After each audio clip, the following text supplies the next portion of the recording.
Town Council to come to order. Madam Clerk.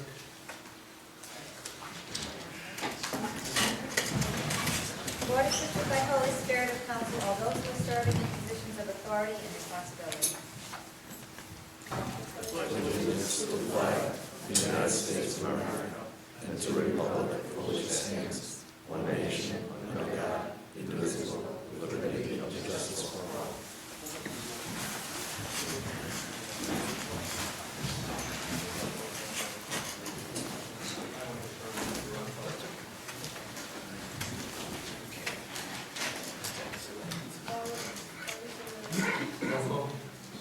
Mr. Alter, Ms. Alves, Mrs. Nato. Here. Mr. Zelensky. Present. Mr. Boucher. Here.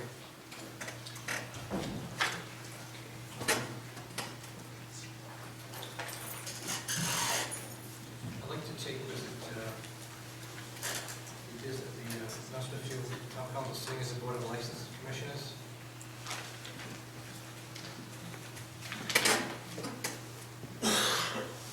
First one is transferring BBL liquor license to ATM Development LLC, DBA Wide World of Indoor Sports. Picturing license, ATM Development LLC, also to Wide World of Indoor Sports. And the last one will be coin operated mechanical devices, ATM Development LLC, also is doing business as Wide World of Indoor Sports.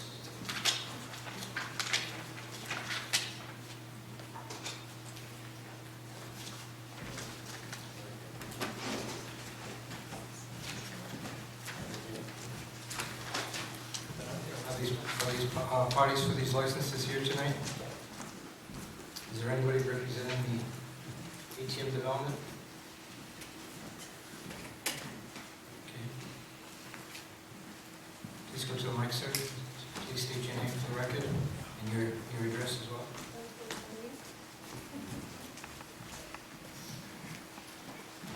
Dan Fawcett, 8 Centerville Lane, Lincoln, Rhode Island.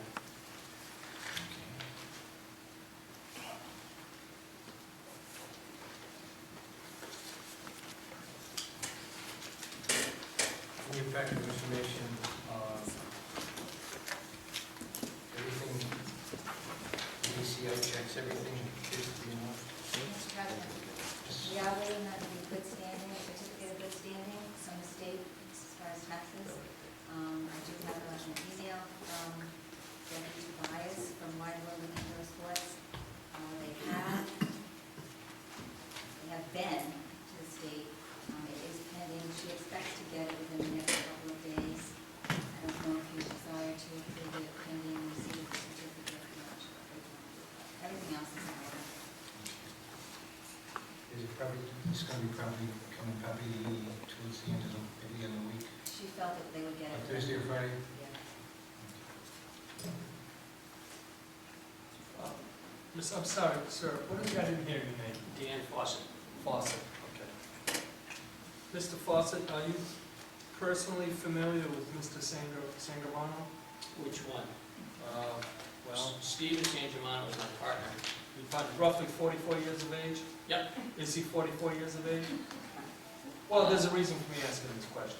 Is he 44? He's close to, I thought he was 42, but he might be 44. Okay, even better if he's 42. All right, just for public record, we get an extensive amount of background, especially when it comes to liquor licenses. I want to make sure I say this properly so that I don't slander.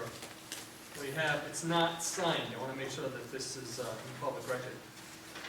Member applicant Stephen L. Sangamano was arrested in 1992 for driving with a suspended license and for driving while intoxicated, which was later charged with amended to reckless driving first offense. Suspended driver's license charge was dismissed.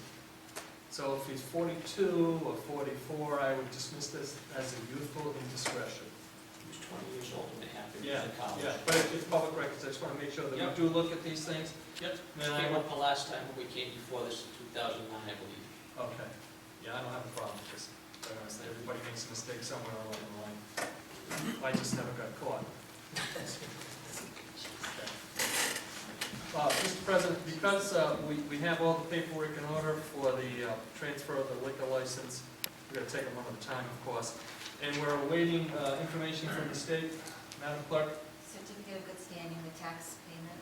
Okay, I would like to make a motion to approve this contingent upon the tax certificate coming in as being cleared and authorize the town administrator to sign off on this.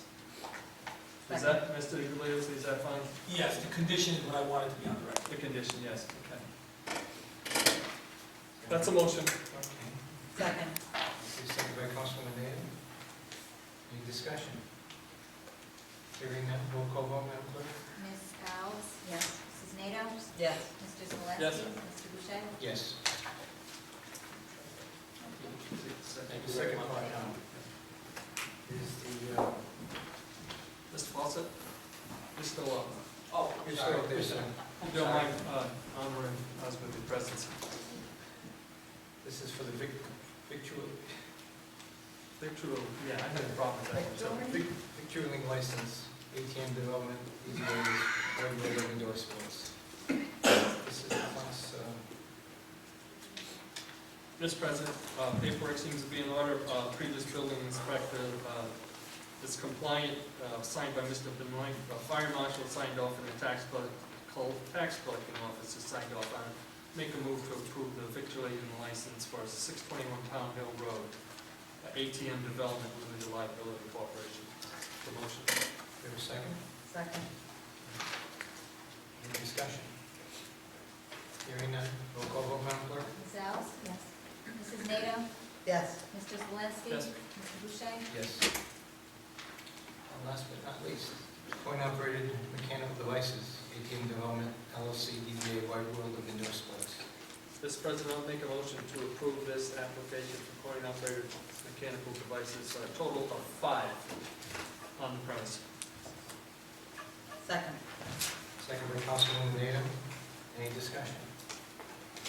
Hearing none, roll call vote, Madam Clerk? Ms. Alves? Yes. Mrs. NATO? Yes. Mr. Zalinski? Yes. Mr. Boucher? Yes. Thank you very much. So just once you have the taxation item, Yes, we'll get it over. Yeah, we requested it almost 2 months ago. It's been pretty slow, but we'll get it as soon as we get it to you. Thank you very much. you're welcome. Thank you. I wish you the best of luck. Okay.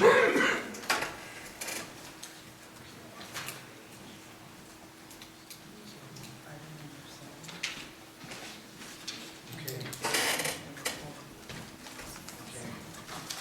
Madam Clerk, I'd like to take item number 7, proposed ordinance amendment, section 15-7 One-Way Street, Ironstone Street.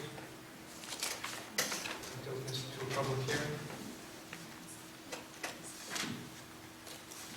And also be a discussion by the council with all other actions on the first reading. Ms. LaPorte, you can come up.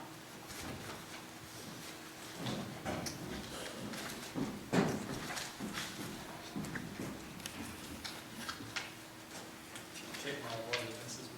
I'm sorry. It's okay. I just want the audience to think I'm not organized, it's just I have to find it now.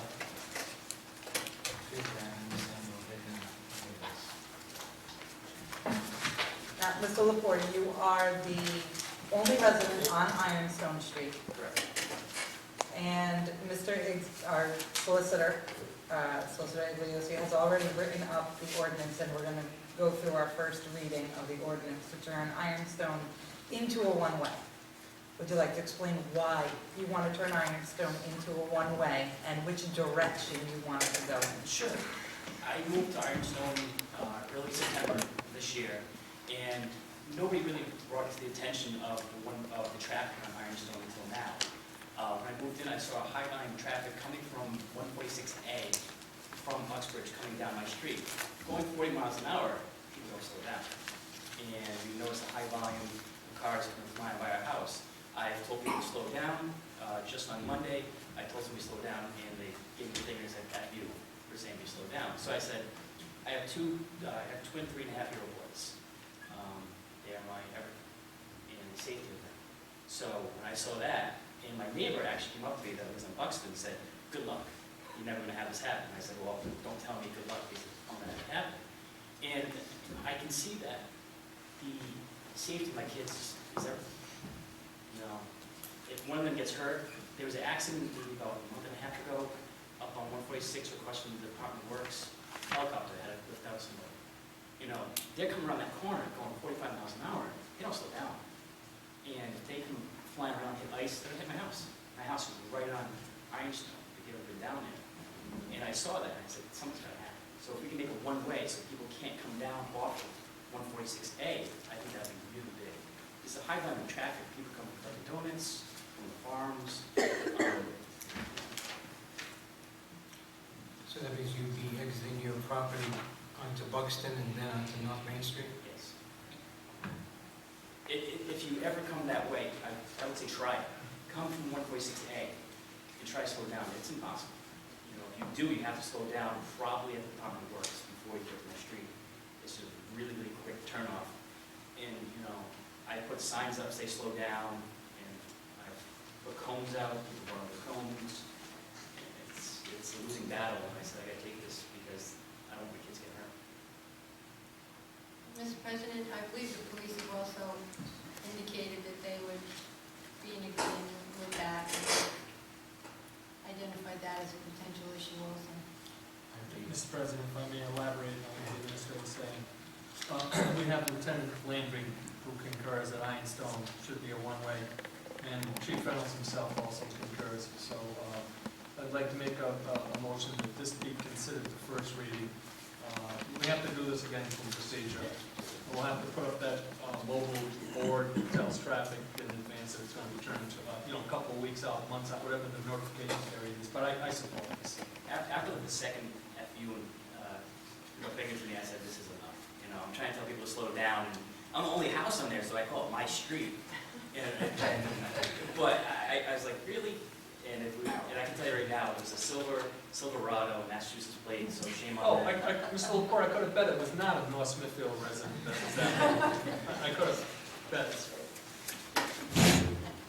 So I have a motion to consider this the first reading, Mr. President? I'm sorry. Yes. Okay, good. Let's go. Well, I just prefer to expediency, that's all. Okay, first I'll read the ordinance into record. Section 15-6, all vehicles shall travel at all times in a northerly direction only on Ironstone Street from the intersection on Buxton Street to Quaker Highway. This ordinance shall take effect on the date of passage and in accordance with the town charter. I would like to make a motion to accept this as the first reading. Motion accepted, do I hear a second? Second. Is there any discussion? Hearing none? Ms. Alves? Yes. Mrs. Nato? Yes. Mr. Zalinski? Yes. Mr. Boucher? Yes. So we have one more reading before we'll be able to have the signs placed up, and it's going to have to be, I believe it's going to be, is notification involved as well? For something like they did on Laffey Road, there's a time lapse for the signage. Well, as soon as it's second reading and it's going into effect, we'll start. I'll put out a press release prior to, even then, even before a second reading and adoption is right, just to let people know it's coming. So we can start giving them a heads up. Slow down and prepare to come to talk to us. Okay, thank you, Madam Administrator.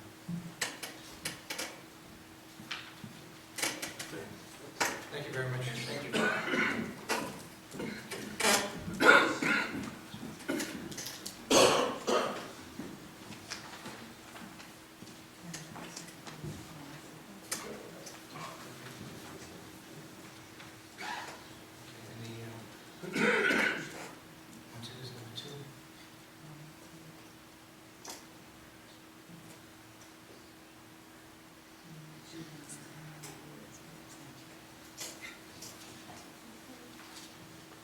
I take from, what was it, under old business, number 11. The juvenile hearing board. It's a three-year term that expires 12/1/2017, and it's appointed by our town administrator. Yes, I'd like to, it's someone you recently met, actually, who has a great background in juvenile courts and such, and that would be Mr. Lepore, who was just here. He started discussing things with us, and next thing you know, he was offering to help the town. And we have been looking for an individual to finish out the community board, which is now here in board. And we said we'd love to have him. He's got a great background in that, and that's something that we're very, very, very excited about having him join us. Madam Administrator, whose term is it he's? Mrs. Walpole. Okay.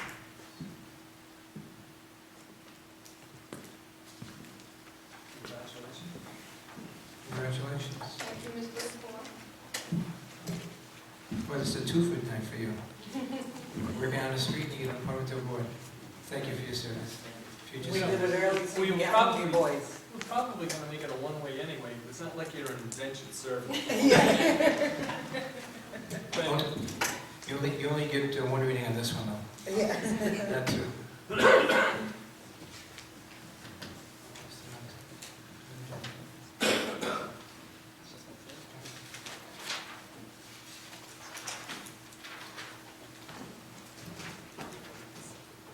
Okay, item number 4, the amendment to North Smithfield zoning ordinance map.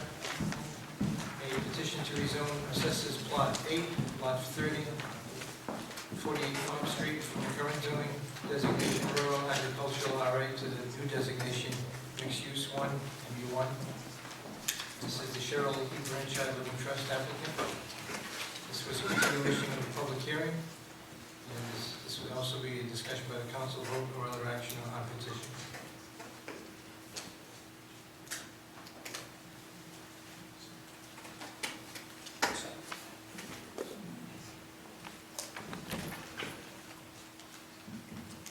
Do we have a motion on the floor? Take this up to the present time.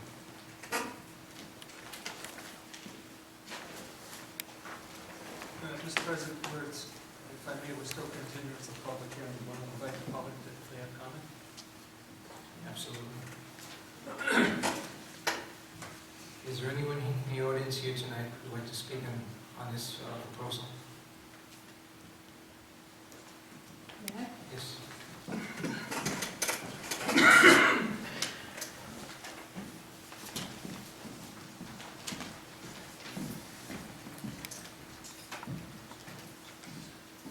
My name is Mary Silva. I live at 1 Premises Hill Road.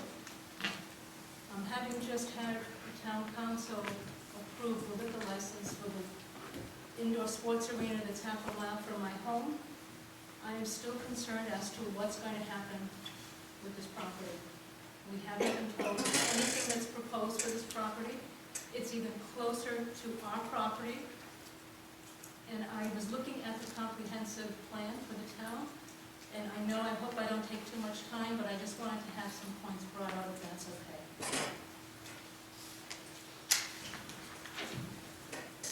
The town plan calls for looking at the quality of life.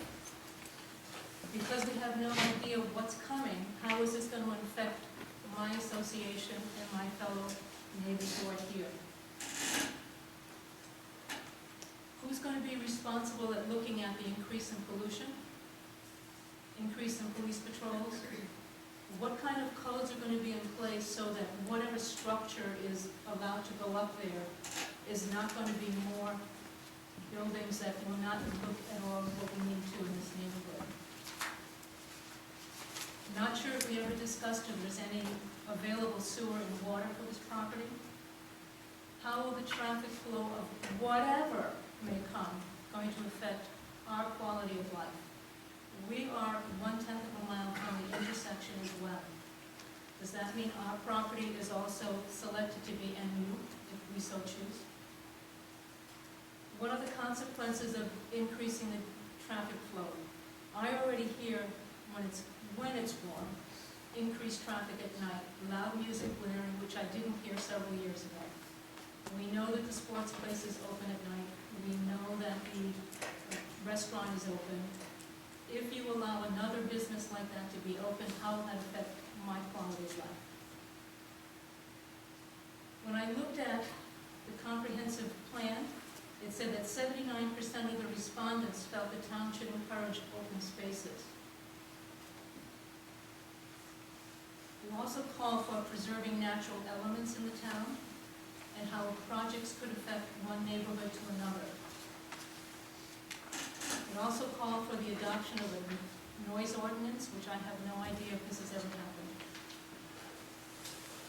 How will we know from our residents that what's coming up there is going to be compatible with how we are currently living? It talks about in the comprehensive plan industrial drive.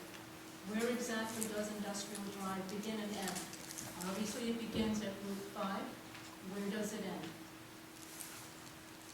I believe that this property in question is beyond industrial drive. The comprehensive plan talked about limiting strip-style development, but yet several years later it voted in favor of Downey Village. How do I know as a resident that if this town council approves it, something as heinous as that will not happen a third of a mile from my house? The comprehensive plan vowed to limit retail to 40% at Downey Village. That didn't work out as well either. The comprehensive plan said they would discourage big box stores, but yet the developer who promised North Smithfield, I'm not in consultation with Walmart for a store there. How do we know, as residents of this property, the same thing won't happen to us?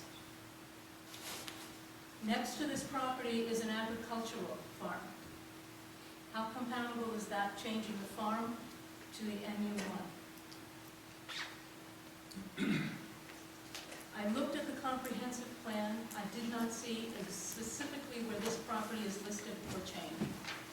I do have it with me, so if someone can point it out to me, I'd be very glad to do so. I also looked online and noticed that the Heritage, Blackstone Valley Heritage Landscape Inventory noted that the Green Acres Farm on Pound Hill Road, which is abutting this property, and this is a quote, described as the quintessential New England farm property. How will that be affected by what? We don't know. Thank you.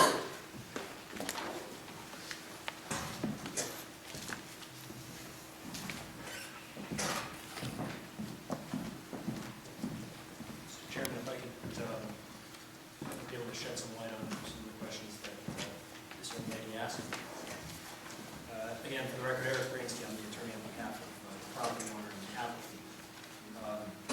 And to answer your question about what portion of the comprehensive plan designates this property, it's the future land use map as well as map D2. It's parcel number 58. Additionally, page D24 of the comprehensive plan designates parcel 58. We actually went by individual parcels. Not many towns do that. North Smithfield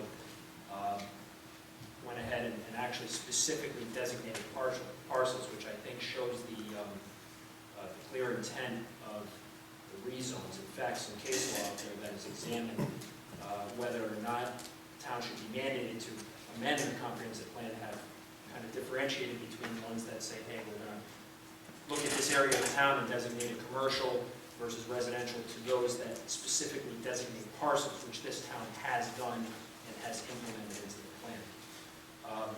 I wanted to make sure that the council got my correspondence from February 10th. I wanted to apologize to you, Mr. Boucher, because I had Mr. Flaherty on there as the president, not yourself, so that was an administrative oversight on my part.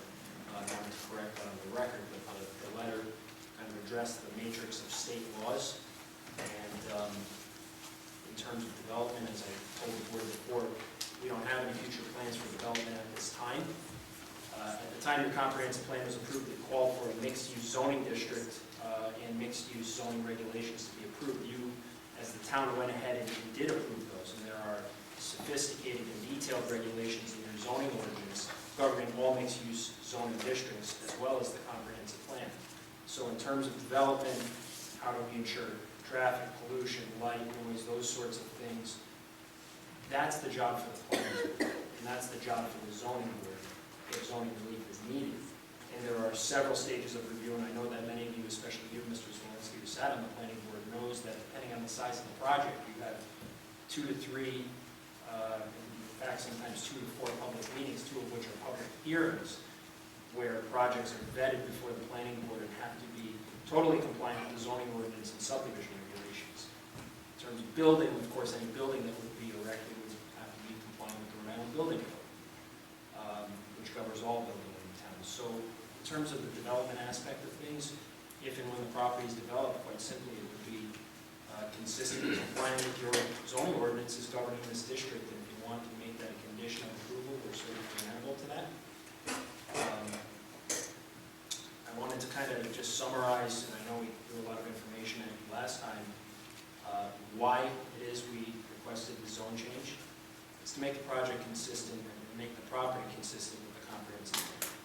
And when you're looking to sell a property, market a property, since the Michael West versus the City of East Providence case, title insurers, real estate agents, banks, and others in Rhode Island are looking at consistency of zoning with the comprehensive plan in terms of marketability, saleability, and property's consistency with the town's own regulations. So you have a comprehensive plan that was enacted. It was specific, this property was specifically designated in several areas of your comprehensive plan zone change. It hasn't been done. I know that you folks are working through some other things. State law, various provisions of state law, which we cited in our memo, require compliance and consistency in zone changes to make your zoning consistent with your comprehensive plan. And you also enacted a zoning ordinance that will govern development in this district. So I think the intent is clearly there.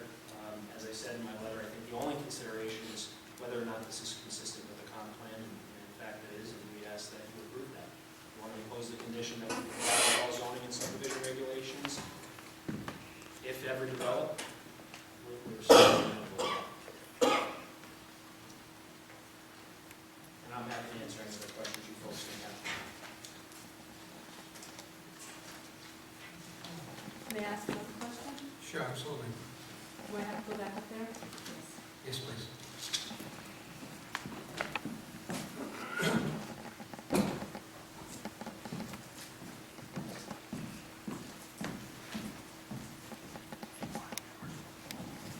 Thank you again. I do see that page on D24 that you referenced.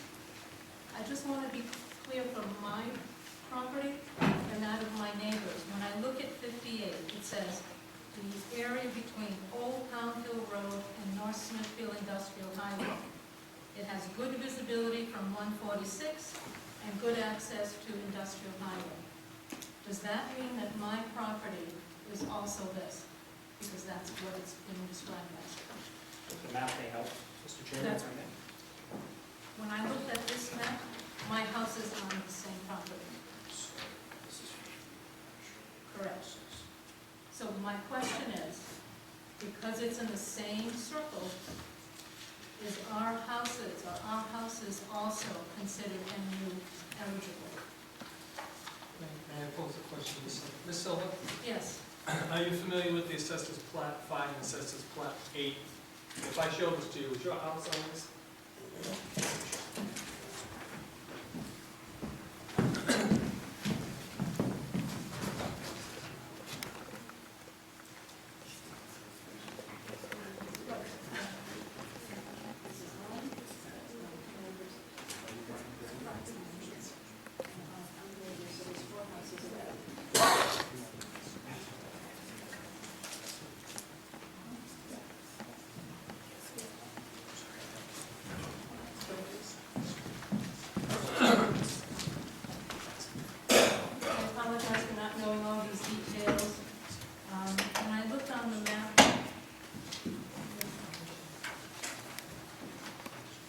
My property is lot or plat 008166.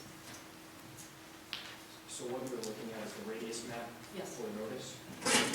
This is the map you want to look at, which is the comprehensive.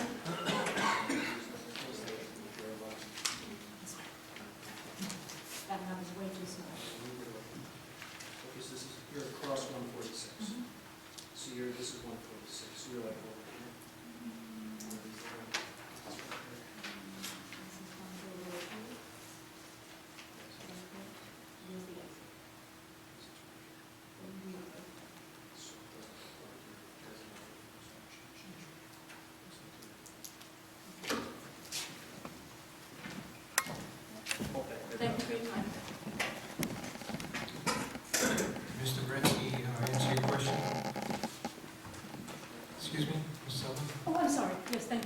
did Attorney Bransky answer your question? I think so for me, I'm not sure for my neighbors, so we'll have to, I don't know, Mr. President, if an applicant's attorney can answer a question for a budding neighbor like that, I do something like that with lying common sense of seeing, I see that your property is within the notification. That much we can discern by seeing the sign on that. But I have to be honest, I don't believe your property is a piece of the property that's being, that was called to be rezoned. and our concern is it's just way too close. Yeah. Thank you.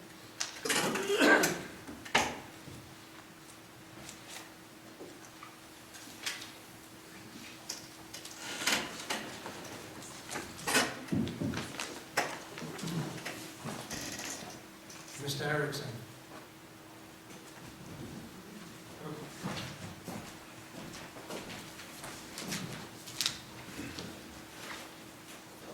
Was this, the comprehensive plan was pre-approved in the past? Has it been pre-approved in the past? It was approved in 2006. 2006. The history of it was that they started working with Applied Geographics on producing a map. It's misnamed the land use map. It's actually under state law the future land use map. And they went through several iterations. At that time, Mr. Zawinski had gone from being chair of the planning board to a member of the town council. So it was vetted through the planning board and through the town council in 2006.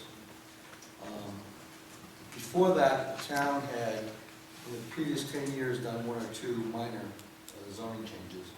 And this proposed 64 zoning changes, covering more than 100 lots. It would seem improbable that a town would attempt to do that, and to do it so specifically as this town did. But the problem that we faced was that once it's approved by the state, you have 18 months to have your zoning match your comprehensive plan. And there, as Mr. Bransky has noted, the case law on this covers a lot of ground. So the fatal flaw was not doing anything within the 18 months to either process this forward or back. And that law remained on the books the 18 months until 2 years ago, at which time we were out of the woods and started doing this analysis and coming before the planning board, coming before the town council with proposed changes. And some of them were voted out, some of them were voted in. So that's the history of it. If you were doing it today, as we are starting up for the next, we've already done the land use map for the preliminary draft for the next 2016 comp plan. You don't want to be as specific as you were last time, that it will be done. You really should let your timetable now, which is the current law gives the towns the option to do the timetable. The timetable should be a combination of initiative by the town council or any other party, including the private marketplace. If they come in and say, okay, this looks like an option, we'd like to have you consider it, then you can do it. But to put yourself in a position like this town did with the 2006 comprehensive plan is a little bit difficult. That said, NU1 is probably the most design restrictive zoning district in the town. It is the only one that has actual design requirements. The idea was to make it look appropriate to the New England Village. There are a number of options that can come out of this. They can sell it to somebody who wants to have a horse farm, and nothing will change. This is a historic house, 1925. Or they could sell to, let's say, an architectural restoration firm who would set up offices in the house and perhaps add a barn to store architectural artifacts and sell them. Or it could be a more intensive use, something like international ventures, but with a much different design as required. 10% open space, 20% of the area has to be landscaped, particularly along the street. So it is not conducive to a Walgreens drugstore or something like that. It really is designed to blend in to what's already there. Now, when any change is made to the use of the land, it has to go before the planning board. And the planning board goes through a number of design possibilities with the applicant. In fact, we're one of the few towns that actively sits beforehand with applicants to try to get the best possible design out of the site. So that's what's going to happen. It is what it is. It's what the town created, and the problem that put us in the box was letting that 18 months go with no action. Did the previous council pass this? Yes, in 2006 they passed it. 2007 they passed on amendments to it. So therefore, this is basically, It's your compliment. I guess this is, so this is the kind, this does Yes. fall in line with our compliment. Yes. Now, the difference is that it was never approved by the state. We couldn't let it be approved by the state because it would have triggered the 18 months, the 18-month law. Now, if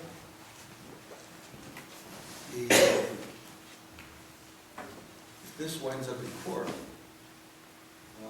the case law in both Massachusetts and Rhode Island, Massachusetts doesn't have anything like our planning law, not nearly as strong. And yet in Massachusetts, there's a case where the comprehensive plan and its contents have been considered ruled preeminent over the local zoning. So I don't think it would bode well for us to take a chance here, because that's just the way the law is trending. This particular case of no approval by the state would be unique case law, but I would defer to our town solicitor as to what he thinks the prospects are for it. But it's a situation where the town put itself in a box that you really can't get out of at this point. Mr. Solicitor, this is what I guess you would call a unique circumstance. Well, a unique circumstance. In this particular case, as I mentioned at the last meeting, the process would have been a approval at the planning board of this comp change, recommendation to the council, approval by the previous council. Some of the council members may have not been members at that time, 2007. The law at that time, under 4524, 4522, and a series of state statutes say you're supposed to change your zoning once you change your comp plan. You change your comp plan and say our goal is to make this lot MU1, you're supposed to then change your zoning to MU1.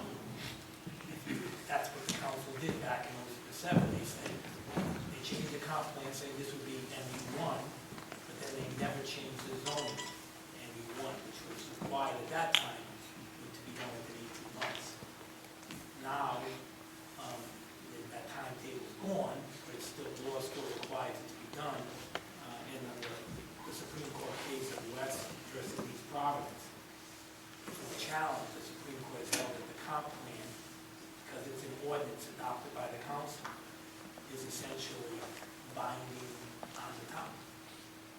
So this is really a ministerial act to complete what this town did. I know it wasn't this board member, these council members who passed it, but that's where you are in this situation. So our perfunctory role is to basically approve this. That's my recommendation. I can't see why you could not at this time. Now, with regard to the other pending matters that you said, I guess there were 64 other proposed zone changes. If there are other pending zone changes, if you want to have another public hearing and revisit the whole comp plan, you're supposed to do that, I think, every 5 years anyway. You know, we have a plan to submit to the state in June of 2016 or before. Okay. So that you're in the process of doing that now, Yeah, and that would be then, I assume, revisiting that. But this is, I think this is an isolated incident, as long as, you're talking about June of 2016? June 2016. 2016, your comp plan will be revised, and then your zoning will be revised accordingly. When you revise your comp plan, if you're proposed to change any zoning, you're supposed to follow up with your zoning. You're not supposed to be doing one without the other. That's the simple answer to your question. In other words, this is basically housekeeping matter. As far as the law, the status of the law on this matter is concerned, it is. That'd be my recommendation. Mr. President, this is exactly what this town council did with Beverly Jerry's property. That was the final piece of RU2 rezoning that needed to be done for that area of town. It was in the comp plan the same way. You just treated it as a housekeeping matter with a few details.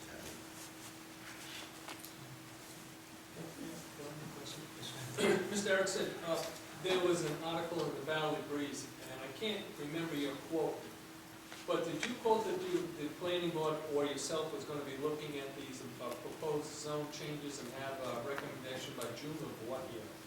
2016. It was We will 16. start the process with you in June of 2015. We already have a draft, and then we have to decide whether we are going to, I mean, one of the options you have, as soon as we look at the draft and change in language, you could do a mass comprehensive plan amendment, and it would only be for the town because the state has already told us they don't ever want to see any of our amendments because they never approved the plan. So it would be a relatively simple thing to do.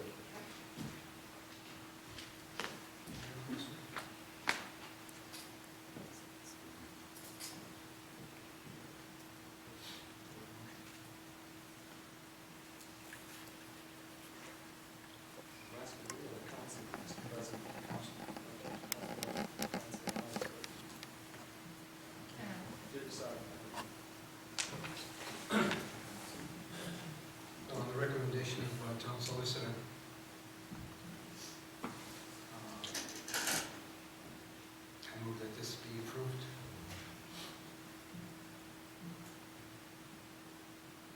Do I hear a second?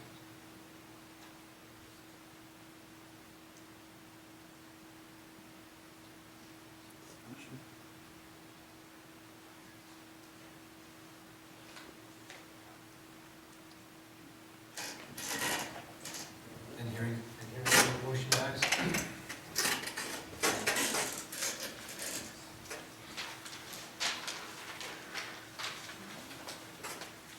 What was the status of this? This motion died. And I didn't get a second. Mr. Town Solicitor, I believe that it's no longer before the board. It didn't fail to die. I'm sorry, I didn't hear you, Mr. Erickson. What did you say? Lack of a second means it's no longer before the board. Doesn't mean that it fails or died. Under Robert's rule. Okay, I'm sorry. I used the wrong nomenclature. There should be some motion on the matter, one way or the other. Table it, pass it, fail it, or oppose it. So there was a motion, there was no second. That itself says that it dies. As far as that motion is concerned, but the matter is still sitting before the council, so some action is on it. And Does this council have to make that motion, Mr. Solicitor? Well, a petitioner has filed this action before the council asking for consideration and a decision.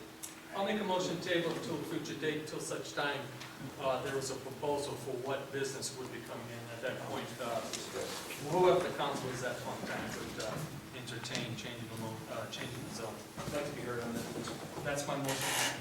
I'd like to be heard on that. That's my motion. The public hearing is still open, Mr. Swansky, never closed. Oh, you got a good point. Okay, you're absolutely right. I don't know what the basis for that is in law. The basis for that is in an ordinance. You are bound by your ordinances, you are bound by state law. What you're basically here saying by that motion is, we're not going to act we're gonna say, we're gonna wait till some undisclosed future time. We're not gonna make a motion on this, and we're gonna require this person to come in with some development plan. There's no requirement for that in state law, and there's no requirement for that in your ordinances. I don't see that you have the authority to do that. Everything you've been told through state law, through the planning board, through your solicitor, through your planner, has said, this is required under the plan that you approved. And Mr. Zelinski, you were the liaison, from what I recollect, and correct me if I'm wrong, to the planning board at the time when that comp plan was implemented. I don't believe I was a liaison in 2006, but that's okay. Technically, I was not after. I'd like to know what the basis is. What is your legal basis for this? Well, you're asking me to sit as a planner, I am not. I'd like to know the I basis want to for make your this motion. record into the statement. I'm not acting as a planning board of review here, I'm acting as a town council member. What I've read in the town comprehensive plan, it calls to have a water and sewer in the area. It's not. There is also a plan, there's also a section of the comprehensive plan that talks about protecting farmland. That area is identified. There's a number of reasons there.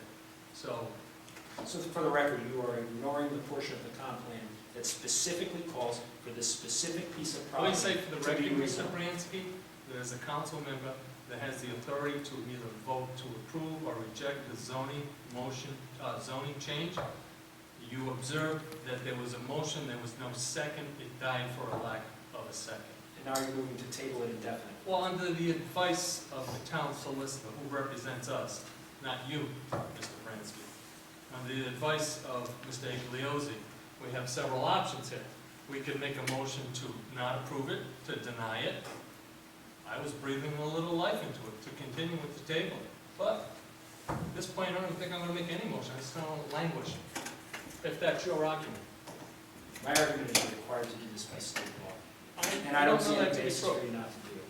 I don't know that to be true. You don't Your represent solicitor Mr. just said Igliozzi. Do we have to vote to approve or reject this evening? The answer to that is no. Thank you. But at the end of the day, keep in mind that the applicant is entitled to a decision, because if it's a negative decision, the applicant would have the ability to take an appeal. But if you don't act on it, you're leaving the applicant in the untenable position of not having an approval and not having an appealable decision. Okay, so would you recommend that, The council should take some action, either if you have no intentions of reconsidering this matter, then obviously a recommendation of denial, so the applicant can take whatever action he wants to. But if it's either a motion to approve, the concept of a motion to deny, or the concept of a motion to table, is the idea that you're going to table it to some point in the future that you will reconsider, but I'm not sensing that is the will of the council. so under your advice, Mr. Solicitor, would it be best for a motion to be made by someone in this council to reject this proposal? I think the applicant would rather Yeah, have you that take than it table, table. but I would leave it to the applicant. I think tabling it may not give them an appealable act. If you'd rather have it tabled, Well, if it's going to be tabled, I'd like to know what you're looking for. What is it you want before we come back? Well, I'm one of four that are currently here. What I would like to see, I'd like to see why it's being asked to change the zone. Even though it's in the comp plan, the 18 months came and went, truly not accepted by the state. I've heard residents come and express their concern about what's it going to be. I would like to know what it's going to be. When's water and sewer going to come down that far? I don't know that. So, I'm not being snarky, I'm just trying to cover the bases. I said to you, I said I would make a motion to continue it, and I said breathe life into it. I've heard the opinion of our town solicitor. Mr. Igliozzi said he deferred to you. What do you want to do? I'm not going to tell you what to do. Oh. I'd like to see a motion to approve this seconded, and I'd like to see you comply with state law. That's what I'd like to see. I would like to say something.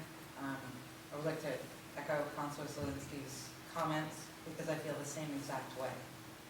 I have residents here who are against it, and you put together such a fine case, and you represented yourself so well. Thank you. And you're here, you care about your town and what's going on around it. And on the other hand, we have a zone change before us, and I understand what's gonna happen if we vote no. And eventually, we're just gonna kind of incur costs and lose. That's basically what we're being told.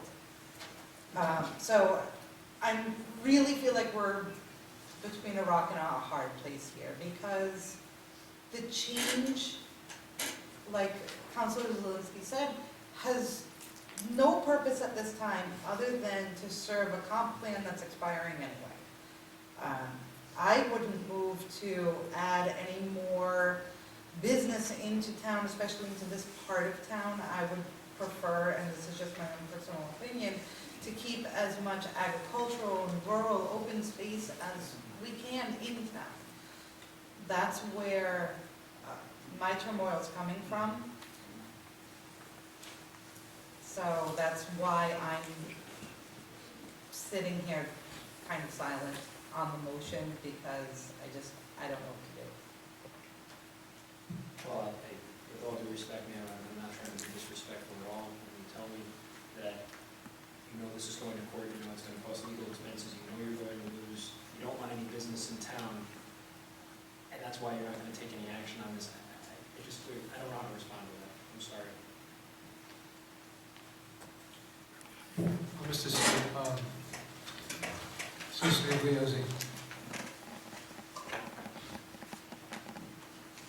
Mr. President, I'd like to go on the record. I feel that maybe Councilor Nato's comments were taken out of context by the attorney for this proposal.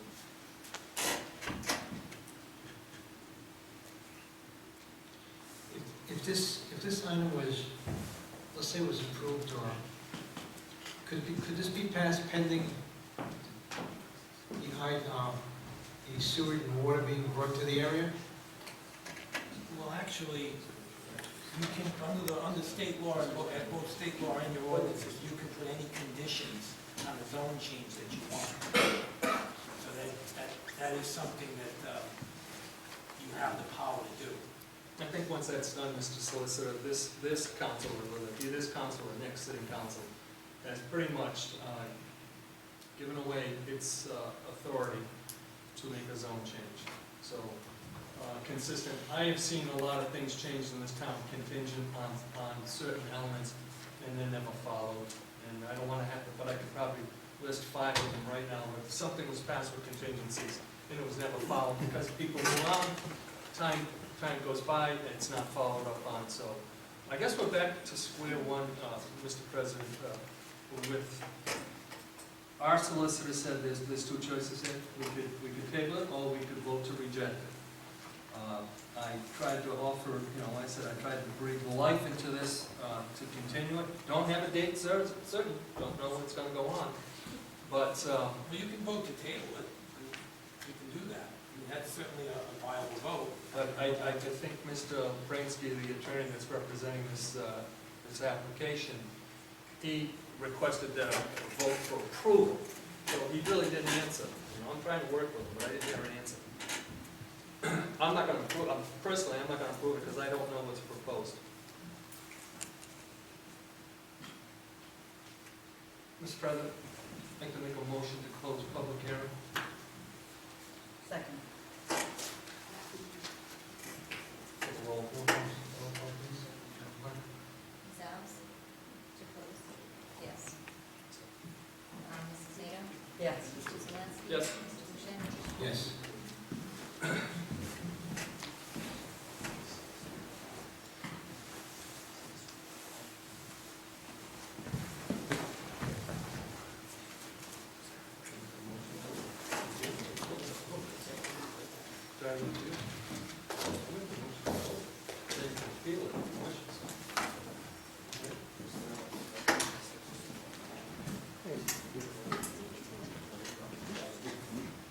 Mr. Iglesias, do you want to confirm with Mr. Bransky? Do you mind? The question I had asked, just so you know, is I couldn't hear if there was anything past the public hearing. We close the public We hearing. close I just didn't know if there was anything. No.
care to advise us, Mr.? Yes, I did speak with Mr. Bransky, and they didn't have a preference, and again, it's up to the council.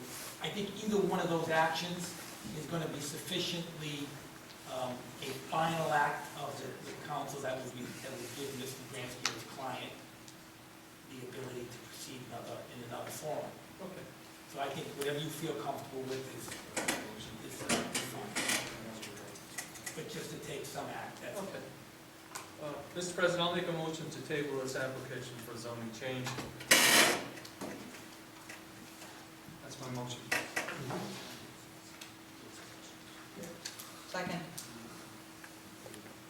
Discussion? Roll call vote, Madam. Ms. Alves? Yes. Mrs. Nato? Yes. Mr. Zalinski? Yes. Mr. Boucher? No. Thank you for your time.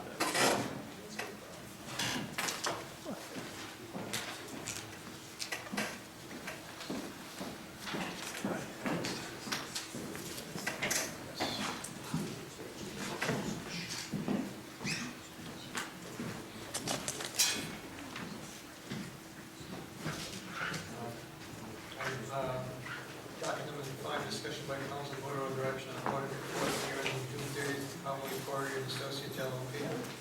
Discussion by council, voter or direction on hiring a review auditor, Mrs. Alves.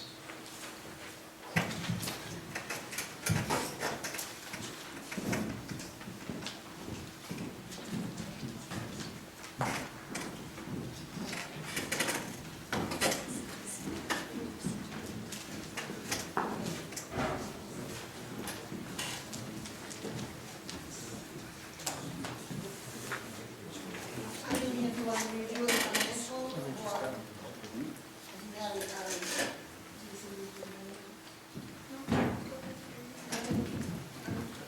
Please state your name to the record, My please. name is Joanne Lee. My name is Bernard Florio. Probably employed to perform the audit for this year's financial statements, and I want to publicly thank Paulette Hamilton, the Finance Department, and the council for their assistance and cooperation in completing the audit. I guess I want to address upfront that we did have an abatement issue that was brought to our attention before we began the audit. I want to say that the Finance Department and the town administrator town manager were very upfront about it, were collaborating with us, and they have taken steps to remedy the situation so that we're not, or hopefully that will not repeat in the future. They've hired a new tax assessor, they've made changes to policies and procedures, and they've included the oversight tax review board to make the final approval on abatements. As far as, I'll just briefly go over the high points on the financials. The current operations of the general fund operated at a loss of $175,000.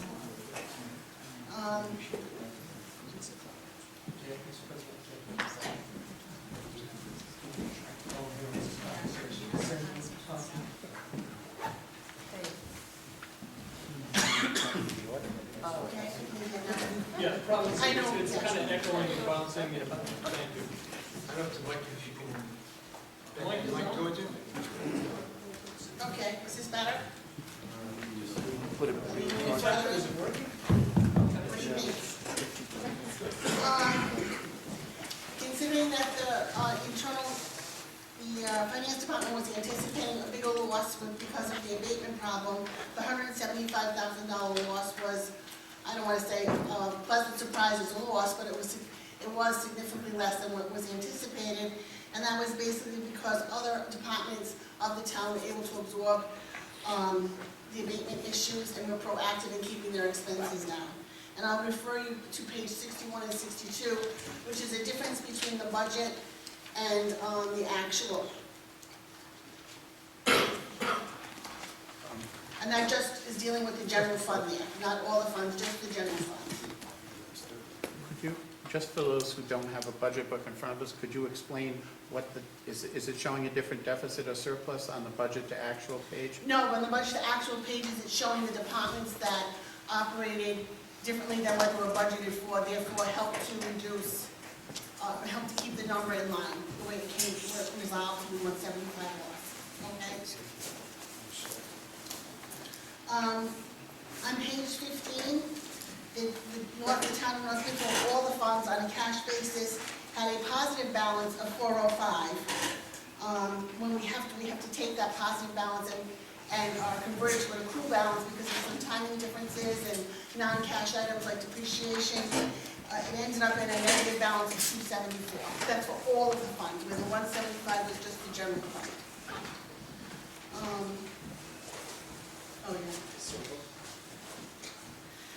Those are probably the bigger numbers that people were interested in, as far as I can tell.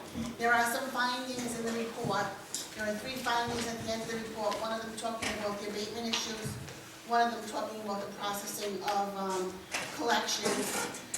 I would anticipate that those findings would disappear now that you have a new staff in place as a finance director who has experience with towns and municipalities and giving changes in policies and procedures, the recommendations that have been given to us, if they're following through on, which I really don't think there would be a problem with, that they would be a cleaner report moving forward.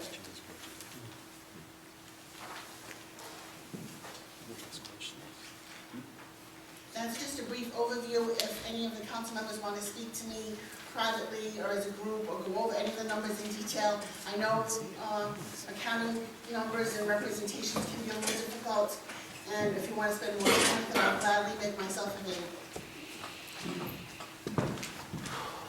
Mr. President, do you mind indicating the fact that budget committee members haven't received this, maybe a couple minutes, and not to put you on the spot in this couple minutes, maybe you can. You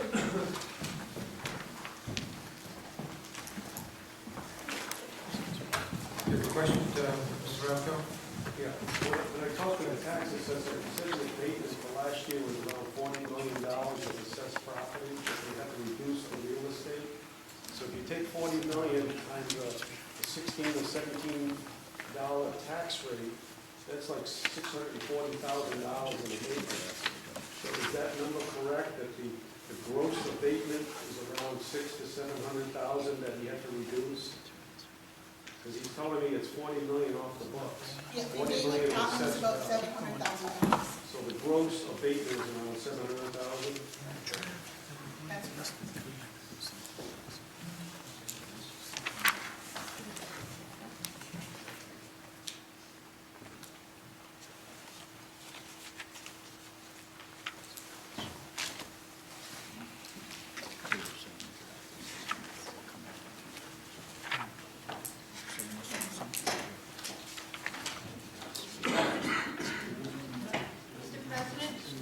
If I may, I just want to make sure that we're not violating any open meetings with having the budget committee here all talking together in a meeting. You guys opened your meeting, did you not? No, we didn't meet. We had a meeting at Town Hall. We just came over to hear the audit report. We're not taking an action, we're just listening to the audit report. But you called an order at Town Hall? You called to order? You guys met? Yeah, but we also adjourned the meeting at Town Hall. We're not over here to meet, we're over here to hear the presentation on the audit. So you just sat close to each other because I had one report. Is that Right, right? right, I saw it. yeah. Yeah, all right. It's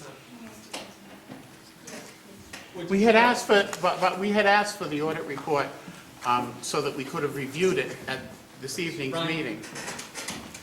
But we weren't provided it because it wasn't a public record until you people reviewed it. So we haven't had a chance to look at this. And I think maybe we can do that at another time, but they're here to present us the overview, so can we continue with that? Would the other things going to be amenable to coming back once we've had a chance to digest this and take a look at it? If necessary, we can answer questions either by email, we can come back, we'll be available at your pleasure. Thank you. Also, we're here just to discuss one other item, and I guess it came up at your last meeting, in regard to the continuation of the contract on the basis of the lack of independence. And so I'd kind of like to address that, if I could. First of all, in regard to that, Jason, who was formerly our employee, and we think very highly of him. congratulate him on his new position. And I guess the question was raised, since Jason is Mr. Parmalee's son, if that would be a breach of independence for our audit firm and continuing with the contract. So we wanted to make the council aware that we did have discussions with the Auditor General in regard to this. We put our case forward, and the town was also on that conversation. The result, is, at least to my understanding, is that we do not have a breach of independence. First of all, you should know that Mr. Parmalee, Jason's dad, doesn't work audits in our firm. He has a tax practice, and he does a couple of reviews. He really just doesn't have responsibility for any of the audit work. That falls under the purview of Joanne, our audit manager, and myself. And was formerly, Jason was a part of that team. So the conclusion with the Auditor General was simply that there was the possibility of an appearance of the lack of independence, which personally we believe is not necessarily enough that would cause this council to discontinue the contract. However, what we would like to do is we would just like to answer that question because it was raised by this council. So I just leave myself to any questions that you might have in regard to that, and be more than happy to answer to the best of my ability. Mr. Poirier, thank you. Yes. I raised that question. Okay. Because it does seem like a conflict, and that's great, we got, an opinion that there would not be a conflict, but with all the issues that the town has had over the last year or so, I just think the appearance of Mr. Parmalee having any association with that auditing firm would just maybe give residents the appearance that we're not having a thorough audit, and I just don't want to go there, and that's why I mentioned that maybe we should consider going out with an RFP to get a new auditing firm. Is your concern that his father is a partner, or is your concern that he came from our firm? Just that there was any kind of, he worked for the firm, he has, his father owns the firm, he's worked with everyone in the firm, and I just think that maybe some employees who audit may not be as stringent or as tough on him as they would be on someone else, and I just think that with all the things we've done this year in town, I just think that there would be no question if we were to get a new firm whether or not things were on the up and up. That's just how I feel personally as a counselor. I have no idea how the rest of the counselors feel. But if it was me sitting out there and I knew that Jason's last name was the same last name as my auditing firm, I might be a little concerned. We put the school through a pretty thorough audit last year, and I just don't think it would rest well with the residents that our auditor and our our finance director has the same names. And in addressing that, all I can do is assure you that Jason here, being an employee of the town, would receive the same amount of scrutiny as we would place any other finance director under. Again, the appearance of a lack of independence is not a lack of independence, and therefore, you typically don't have an issue. Now, what you have here is that what we've done is we've put together a very professional product for you. You have it's basically an appearance only. Jason, we wouldn't be asking Jason for information that he has previously audited, since he has not audited any information starting from your calendar year. And so what if I may, I would even like to suggest, in order to abate some of your concerns, is that what happens in these contracts, and the reason why we go 3 years is because all the effort and the work and the costs are put up front in the first year.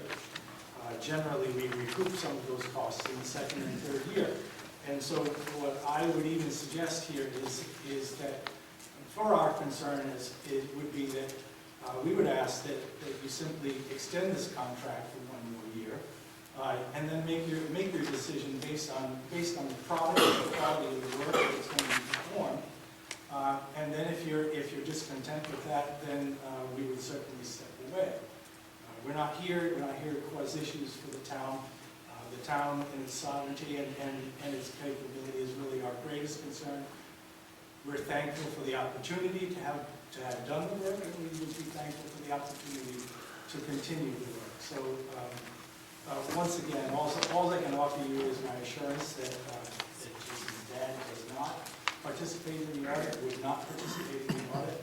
The scrutiny of the work would be, the level of scrutiny of the work would be no different than it would be with any of our other audits. And we do audit other municipalities as well as the town of Smithfield. And I'd like to offer up that we go through an independent peer review every 3 years. So our books and records are open to an independent person who comes to be sure that we maintain all the standards that are required by certified public accountants and their firms. So we have to maintain our own standards, and our books and records are open every 3 years to be recertified and to get a clean opinion ourselves. So we have to maintain our own standards, and we wouldn't compromise them for anybody. We really can't compromise them for anybody. No, I understand it, but the question I have, did the town get a letter from dealing with that from the Auditor General's office, or was it? It was a conference call. Whether we could get it in writing to us. I would prefer to have something in writing. I think our solicitor would probably concur with that. I think because of the issue of trade, it probably makes sense to consider it. Yeah, I understand everything you're saying, but it just isn't something I'm comfortable with. And I personally would like to seek another auditing firm. That's how I would feel comfortable, knowing that there is nothing, and just for all the residents, that there is no appearance issues, and people aren't talking that, oh, that's what they say, but, for my peace of mind, I would rather get an auditing firm that you have no contacts with, and that come in, and just like any other auditing firm, come in and no one has any contact. That's how I would like to have it done. I'm only one person, so. Mr. President, if I may make some comments. I see a silver lining here. We have Jason who's going to come and implement procedures, and I'm very thankful of that to keep us just to straighten things out. It's the town's game. I too share Council Al's concern. The perception in this very small town, whether it's true or not, becomes reality to some people. So if we can get some type of written opinion, but right now I have to say that it's an odd position even for you to be in, where a member of your team is now working for an organization that you are auditing. It's actually common in the industry that these occur, yeah. In fact, in some of the larger auditing firms, many of the people, the reason they go there is to pick up positions in industry, and so this is not an uncommon thing in the auditing world and in the accounting world. It happens all the time. Thank you for giving me that, but I still have that nagging in the back of my head saying the perception of what people will think. And you've done a great job. I mean, 20 years ago, I left public accounting, and I was recruited by one of my clients. And I would say most of us, that are in public accounting, when you've hit the threshold that says, I've had enough, you look, because it's the devil you know versus the devil you don't, and you end up in finance. Mr. Clifford? I'll just speak for myself as a member of the Budget Committee. I had the same concerns as Mrs. Alves does, and I support her position as a member of the Budget Committee. can I ask for clarification, Mr. President? Mr. Clifford, you spoke as one member, and I don't want to get into an open meeting fight, but you guys are not sitting together. How do the rest of the finance, the Budget Committee, feel about this? Because it's going to weigh into my decision-making. Well, they're not sitting together, Madam Administrator. They're dispersed throughout the building, and it is a public hearing. Mr. Solicitor, do you feel we may be on the gray slippery slope to an open meeting violation? Well, I mean, they shouldn't be voting, obviously. Oh, opinion, and I'm asking for their opinion. No, let it go? I would let it go. I retract that question, gentlemen, thank you. Well, I'll voice my opinion as a taxpayer. I totally agree with Mrs. Out's position, as a taxpayer That's a taxpayer. and a resident of the town. Is that okay to do that, as a taxpayer, and a resident of town? Absolutely. Okay. But the meeting wasn't open to taxpayers. Well, we always entertain, it's not that we open it, we always say that Mr., I'm assuming the president's gonna let Mr. Cardello speak as well. Absolutely. You know, a word keeps on being used, appearance. That's all you need to use. This is an appearance. All due respect to you, you've probably done a great job. I've never looked at the report, so I'm completely independent.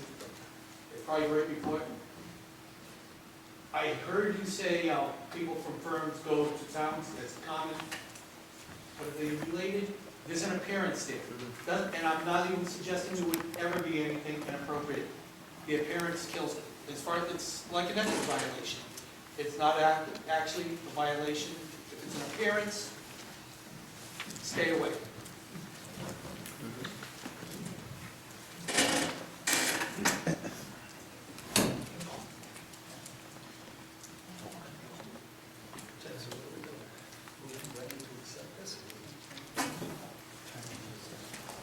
Mr. President, I'd like to make a motion to approve to accept the audit report from Carmelie Emporia, dated June 30th, 2014. Second. Second, Councilwoman Nance. Roll call vote for the discussion. Hearing none, roll call vote, Madam Clerk. Ms. Alves? Yes. Mrs. Nato? Yes. Mr. Zelinski? Yes. Mr. Boucher? Yes. Mr. President, Councilwoman House. I'd like to make another motion that we go out for RFP to solicit another auditing firm for the town of Smithfield for the upcoming audit. Second. Second by Councilwoman Nato. Discussion. Just a quick comment. We've heard the associates of Carmelie Emporia Associates. They are certainly, I don't know if you heard, we're going to go out to look for an RFP, so certainly throw your hat in the ring. Thank you. You gotta vote first. The only question I have is that, I would like I said, I wish I would have had that letter from the Auditor General's office. You know, telephone conversations are great, but something in writing is far different. Mr. President, the administrative gather letters, and that doesn't, and just because you're going out to RFP, somehow that changes your position later on. Your position is only an RFP. You haven't made a selection. You need to be on simultaneous tracks.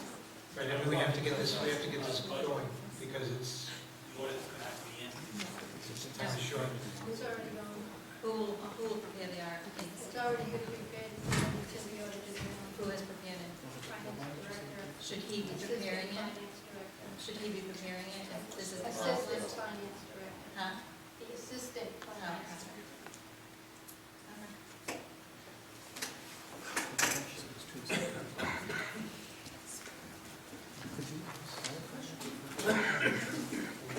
So we're. You have a motion. And, Second by Councilwoman House, this was just a discussion. So roll call vote, Madam Clerk. Ms. Alves? Yes. Mrs. Boucher? Yes. Mrs. Nato? yes. Looking down the line on this. Mr. Zelinski? Yes. Mr. Boucher? Yes.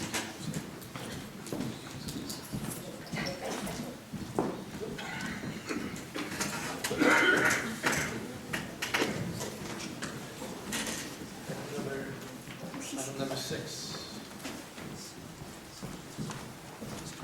Discussion by council vote of direction on request for tax exemption, National Grid, Brookside Expressions, Center Solar Project, authorization.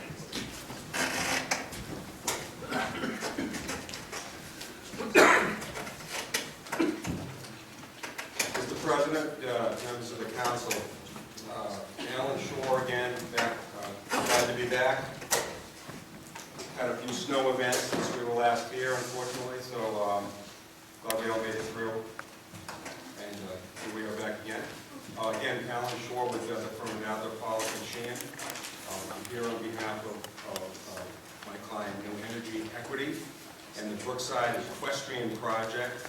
As you remember, if you recall, we're here on behalf of the project seeking the council's blessing, I guess you could say the council's support to allow us to enter into a contract with the solicitor and with the town administrator to secure a tax amount that we've outlined in our filing, so as to provide some tax certainty that we can use then to go secure the necessary financing that's going to be needed for a project like this, and also to secure a guaranteed stream of revenue to the town for the project. We talked last time, we went through, I think we outlined the public benefits, the clean energy benefits. We talked a lot about the project itself. We talked about the cost of the project. We talked a lot about the economic benefits brought by it. We also talked a lot about the flow of electrons. You remember where the electrons are going to go, how they were going to go to be utilized to support the farm as well as the residents in the area. So we don't need to rehash that. I think where we left off, we were discussing the form of a motion. It was before the council. And there were some good questions that were raised about some of the specifics about the site. Council has had some questions about the visuals and how the site would look. And also, there were some questions related to the fiscal impact or fiscal analysis. You wanted to see some further work done on the fiscal analysis side as well. So we left you, we put together, you can see, we put together some visuals for your benefit. And Ian Palmer is here again, back with me, to help explain and answer questions about the project and how it looks, and how it's to be planned to be built. And we also been working very diligently back and forth with the tax assessor, with the town solicitor, answering questions specifically related to the finances associated with the project and some of the tax questions. So we're back here before you today, and I would just suggest, Mr. President, I'll leave it up to you as to how you'd like to proceed. What we could do, if it would help, I could have Ian provide an overview of the project again, just to refresh and remind the council members what this project is about. And you could ask questions about some of the specific layout and the way it looks. And then we can get into the discussion on the fiscal side, or we can go either way. It's up to you. Well, I know there were a few things that were asked of council. A few things you had asked for previously. I did. Were they provided to you?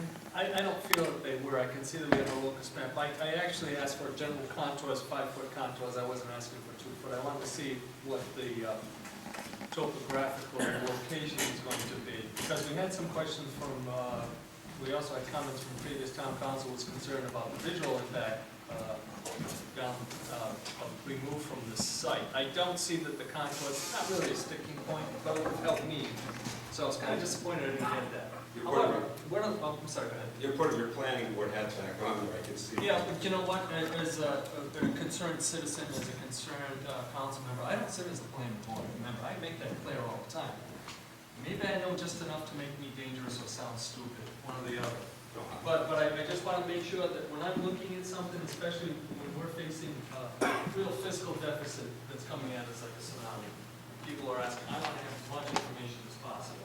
Because sometimes we talk about the quality of life and the quality of what type of revenue is it going to generate for us, and what are some of the trade-offs. Now, I also asked at the last council meeting, just to be, to reiterate what was asked, I'm not sure if we're going to be taxing this at real estate property value or tangible, and I think that was to be asked of Mr. Dolce. He was going to give a determination. Did you, Mr. Dolce, through the town administrator? It will be taxed as tangible. Tangible, is that 40, how much is that, 40? 4280, I believe. Going right up to 43 for easy math, 43. Okay. Did you supply that in written form or no? I worked with the solicitor on that, and he put together a memo for the council. Page 3 of the memo on this matter, supplied to the council.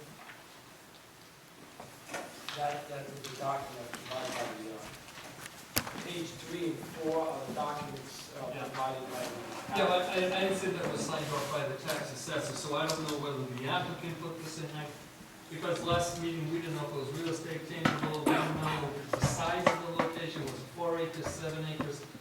There was a lot going on. Also, with some of the electricity going to be pre-metered, not forget my terminology, might have been fed to the farm before it went into the national grid system. There was a lot of unanswered questions, so that's why I'm just asking them again, so I can get a clarification. So is this proposal, is a percentage of the generated electricity going to go to the farm before it gets into the grid system? That's right. And the grid will, the national grid will accept that? That's right. That's right. That's what we talked about. We had a discussion about that last time, if you recall, where we described how the energy would flow to the neighbor in the priority of the location of the usage. Now, so when people's lights are on, people turn the switch off in that area, that would be the priority of where the electrons would flow. Mr. Palmer gave that description to the council last time. Well, there seemed to be some confusion. I'm thankful that Eric Theodore is filming this because I go back and refresh my memory. But I didn't really get the definitive answer the last time. So, again, so you're saying that a portion of this, what this proposed solar farm, a portion of that electricity will go to the farm for their use before it makes it into the grid? That's my understanding. Mr. Palmer, is that your understanding? That is correct. Thank you. Excuse me, can I clarify that? You said they'll use that, but that's not gonna lower their electric bills at all. It's just, No, it's just the electricity's gonna come from these solar panels, but they're not gonna get lower levels, they're not gonna get lower electric bill. They're still gonna pay the electric bill, what they normally pay. That's So correct. they're not getting electricity without paying for it to the farm. Correct. It still goes to a national grid. Their national grid is their their provider, their local electric provider. So they'll still be billed by national grid.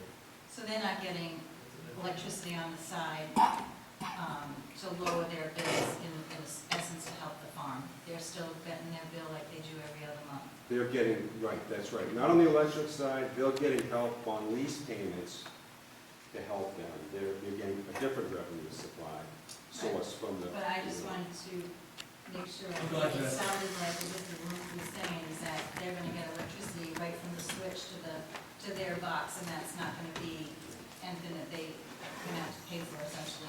But their bill is still gonna come from, like they get every month, and it's gonna be the same amount like they come from. Thank you for clarifying that. That was a point I was kind of skipping over. Okay, so as Solicitor Iglesias pointed out, he did prepare, he prepared a memorandum for your benefit, which I think did a nice job of outlining for you the factual background, citing the relevant statutes, and that in fact we're here before you on your town ordinance, 6-3.12. Recognizing the extra value of solar energy projects. He's outlined some of the court decisions. He's provided with you the prior contract with Nexon Energy and what you did with that matter. And we try to reiterate, as we've been trying to say all along, that this project is a very, very similar project to the Nexon project. So our requests are for an even.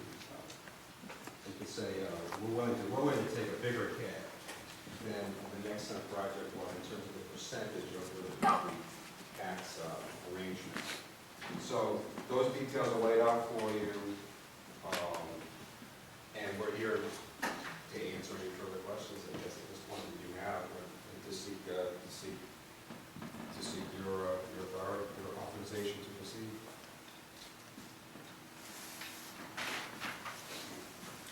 percentage of, the percentage for the,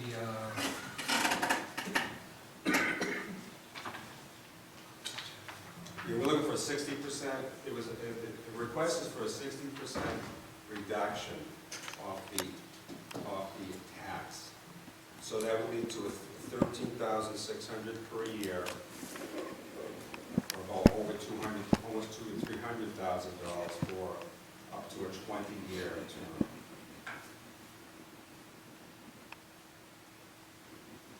but the contract with National Grid would only be for 15 years, because after 15 years they can walk away, correct? That's correct. So the contract with National Grid is for 15 years, it's a fixed contract, and then after that contract is ended, we have an arrangement in the contract with another customer to provide the electricity to that customer directly after the 15-year term of National Grid is over. Is that a 5 or 10 year? 5 years. 5 years. For another 5 years after that 15 years with another option for an additional 5. And that's with Hollis and Sand. Correct. That's what Allison said.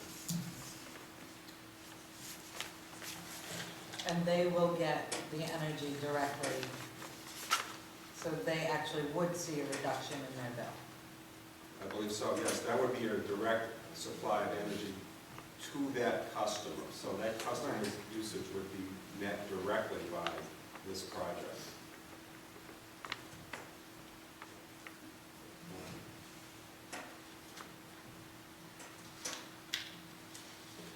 No offense, but in my eyes, 60% seems to be a little bit unreasonable. For such a, for such a project. I think the 70% was outrageous and was approved previously. Yeah, I think that was 80, it might have even been 80%. I believe it was 70, and it was adjusted to 60. 70 with a roughly 10,000 plus tax payment to the town, and you went to 60 and it's 13. So, if I remember, it's right down. But I would agree with Council President. I mean, it's basically, to me, is that I think a 50% rate would be more than reasonable.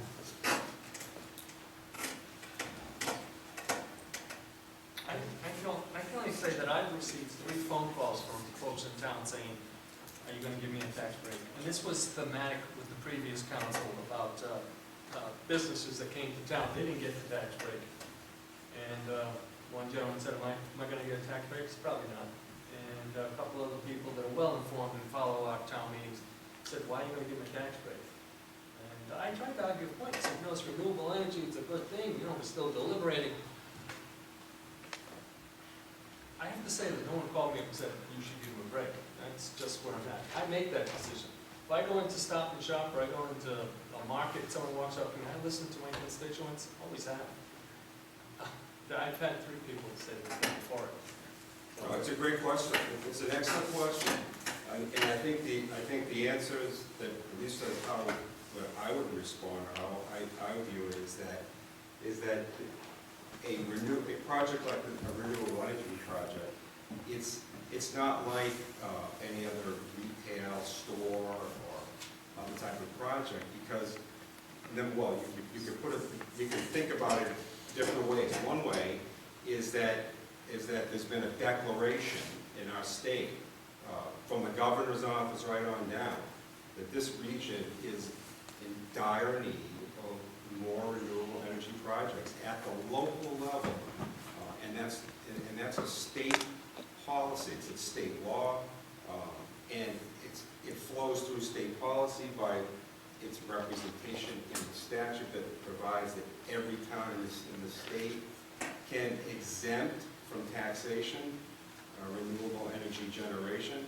It's a policy of the state to encourage the towns to do that. There's exemptions in the state law that we can get into in a second. I'll just put that aside.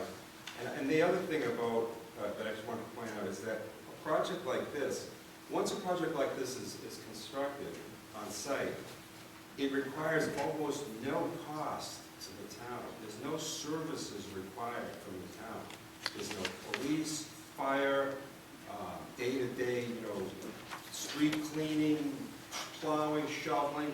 Those services aren't required to service this a project like this. So I think that's another reason why it's not the same as, say, a commercial building with tenants coming in and out, where there needs to be kind of a daily, maintenance of the site, and more demands are placed on the town. So it may be more fair that certain other businesses pay some to help the town with some of those revenues. We're willing to provide some tax revenues to help the town, because we think that it's in everybody's best interest to have a fixed amount.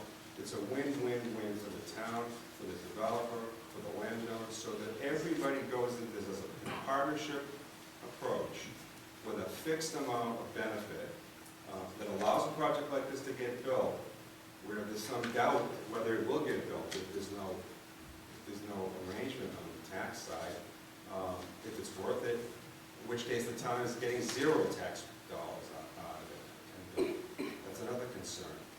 I also want to point out, there's Mr. Igliosi points out in his memo that there is law in this jurisdiction, there's law coming out of North Kingstown, that the same type of request that we're seeking here is treated as an exemption under the state law for tax exemptions for products, for manufacturing processes that are used for energy generation projects like this. So, you can look at it in different ways. We're trying to be, we're trying to help, but we're trying to be cooperative with the town, to do this in a way that is a benefit in a kind of a mutually beneficial way that helps a project like this gets developed, and also helps the town. It avoids a lot of extra, cost and other associated unknowns and questions. So it's just my long way of suggesting that there's a lot of really good answers to the question of, well, why should a project like this not be charged 100% of what we think we can squeeze out of them from tax side? You could try that 100%. They may walk away, and you're left with zero. And my concern is at the end of the time when this facility matures to the end, is that I do know about solar panels that do contain mercury, which is a carcinogen and hazardous waste. And so therefore, responsibility of the cleanup, if there's a potential cleanup for this site, I hope this is not just going to be left there. It would have to be demolished or taken apart or whatnot. Yeah, there's decommissioning expenses that are already built in. There'll be insurance that goes along with these projects. There'll be funds available to decommission a project like this once its useful life is finished. But the question is, who will be responsible for this? That would be the project owner. The owner of the project. It's in the lease, it's a requirement, it's in the site lease that they're obligated to take down the project and properly dispose, or probably reutilize it to whatever extent can be reutilized at the end of the project. And that's typical in these projects. You see them all over the state. Right, and if I may, Mr. President, we've actually already discussed that, and that there would be a bond put aside to decommission the site and take all the tenants away. Mr. Dulce, can you get me to that 13,600 number if it's being valued as tangible?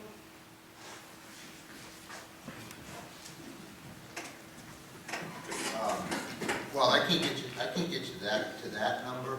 I can tell you what the taxes would be if it was taxed at the tangible rate. I believe that's in the memo. The 13.6 is a number that was presented by the proposer as to the amount feasible to make this project work. So if you'd like to address that again. But before you step away, could you give me 40%, because I'm just having a hard time finding it in my memo. We just ran, finance just ran this calculation. I'd like to know. We just ran the calculation. Yeah, that's it. At a 42 tangible rate, 4280 for the 1.9 million would yield 82,000 estimated tax. The exemption would be 83% to get us down to the 13.6. Okay, and what is the 60% exemption that they're requesting? Just hold on, I didn't do that angle. So from the $81,896.66. That would be 100%. The 60% would reduce it by 48,000. This is just quick math, leaving them with a tax bill of about 33. That's a 60% exemption on a 4280 rate. I believe all the stuff was done off the 1777 initial. So this is a lot different situation than Right, with so, the tangible rate versus the other commercial rate. Yep. yeah, so the paperwork that we're looking at is actually asking us for two different things. And that is my only issue with this. Is that you're asking to pay us $13,600, but have the exemption of 60%, which the two numbers don't match up. Otherwise, and I'm just going to speak for myself. Well, let me ask if I could, have Ian explain the source of how we derived the $13,000 and what rate he's working off of. Right, yeah, so it's worth kind of going back in time a little bit, because this has been going since early September. When the thinking back then was this was going to be taxed at the commercial rate of 17.7. And that's when we started out with the 70% request. And then when we came back in January, we revised it to make it a little sweeter for the town, to 60%. Now, you know, the big issue with solar across the country, and North Smithfield is not the only township wrestling with this, is that we're really taking the ground. These are localized power generation facilities. You know, usually power generation facilities are over in Fall River, and you know, they're in industrial areas and they're away, and those are, you know, taxed in a very different way, regulated utilities. The challenge, and I sat with Dave Dolce today, is talking about how do you deal with this asset class when really the tax code doesn't contemplate this asset class at all. That is really what we're wrestling with. So we started out treating it, which most townships do, as an increase in commercial property value. If the property value is worth $1 million and you put another $1 million on top, the property is then taxed at $2 million. That's the traditional way. Some towns have said, well, we'll treat it as tangible property.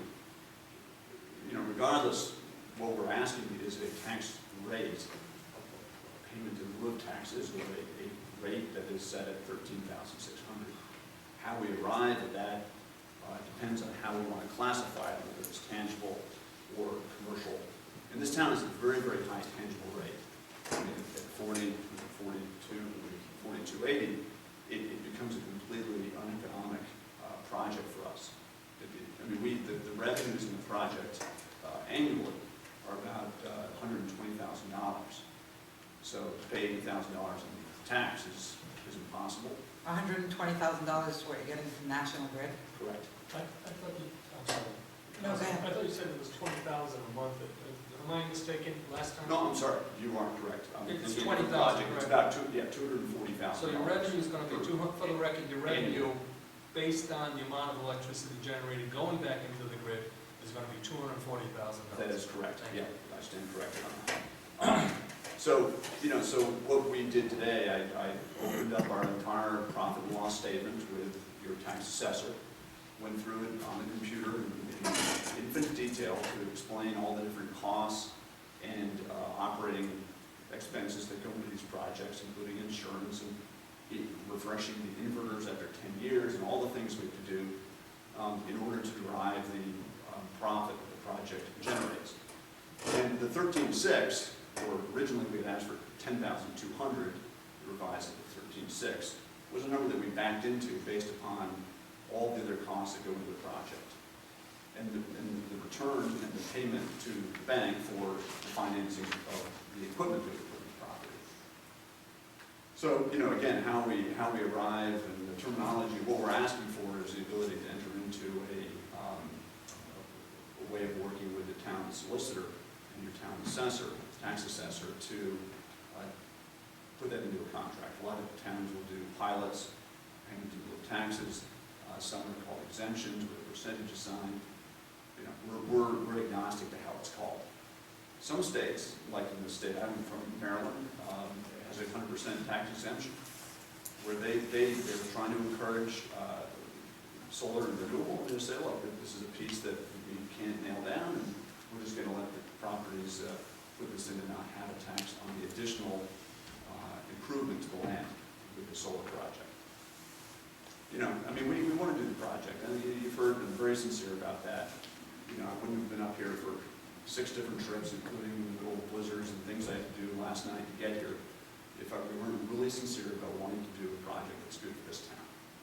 And we could provide topographical maps. I have handouts. I can maybe do some more detail. You kind of promised me that in the last time, Mr. Palmer. You said you'd have it tomorrow. I said, no, it'll take a week. I missed the topographical part. I'm sorry. These are Google Maps. You can see the topography on them. I missed the line. That's my mistake in my note taking. But at any rate, projects are being put in. I'm sorry, I just have to say this. Mr. Palmer, you've missed a couple of things. You said your revenue was going to be $120,000. And if my memory, I've got a foggy memory. If I didn't ask you, it wasn't $240,000. I did apologize for that, and I was thinking about a different project that we're doing. Okay. I can see that happening. Yeah, I'm not being snarky. I can see that happening. You You got a couple of projects going. Okay. Yeah, I'm sorry. I apologize. I'm not trying to be sneaky or anything like that, honestly. So anyway, that's where we are in the project. We want to do the project. They are being put in other parts of the state. The state has a goal of getting to a certain amount of renewable energy, and the townships are an important part of that. We should be spread all over the state, not consolidated in East Providence, for example. We think that North Smithfield should have some projects up here. And it takes a burden off of the grid. It really is a helpful technology. So, that's where we stand. You've heard our piece. We would like to enter into definitive negotiations and contract work with your town solicitor. There is case law passing through the state Supreme Court right now to treat these as manufactured tangible goods and then with 100% exemption. And if that happens, we'll be asking for, it'll just be state law. We're willing to go into something now that's beneficial to the town with no additional services attached at all. You don't need to hire more policemen, teachers, or pay for water or sewer. It's free money. One more question. Sure. Ingress and egress. Sorry? Ingress and egress to get to the location. I should hand you these. Is it all part of the property, from public roads to the property that you're leasing? It's the end of Tipped Road. Yeah. And then the egress is a dirt sand track that goes up through the horse farm property.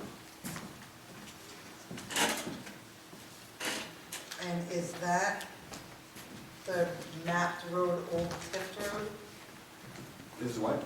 Is that the, you probably wouldn't know, you might. Well, Tipped Road comes down right here, and it ends. And then the entrance to the horse farm, which is where we'll also have to interconnect to the three-phase lines right here. Okay, so we'll have a switch gear here. And then we're undergrounding the line here to where the project is in the inverters. So So, you know, we'll get up here to actually put in the project and make this dirt road. So Does just, that make sense? just so for my edification, Mr. Palmer, you said Tiff Road ends here. Is that with the pavement end, or to your knowledge, Tiff Road as we have recorded in our town ends? The pavement ends right there. Thank you.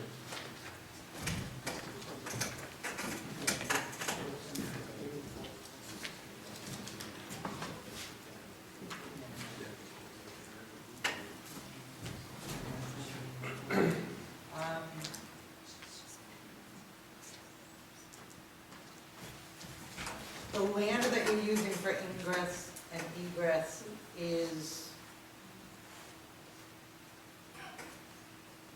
yours or National Grid's? It's the property owner of Brookside Equestrian Center. So they own that entire space. We are leasing 6 acres of land, put in the project, including road access to the project across their land. Okay. Okay, and all of that is being leased so that it's not changed in their deed? Correct. Okay. That's right. Right. Okay. Personally, I don't have a problem with it. It's private property, for one, and I'm not the type of person who wants somebody to tell me what I can do with my 4 acres, and I don't want to tell anybody what they can do with their however many acres they have there. You're a private company. If we were to deny you, you would get nothing. If we approve you, we not only become a green community, or at least helping, we're getting some tax revenue. And maybe some of the businesses in the area say, oh, I want my break, they got their break. But you have a very, very good point. What you're doing is green, renewable energy. And some of these solar fields that were put out in the 1960s in Arizona in the desert are actually still operating. That's amazing, absolutely amazing. So we put this lifespan of 20 years on these things, but that's not necessarily when they die. That's right. Yeah. They are made so well, and the technology is only getting better. So quite honestly, I just don't have a problem with it.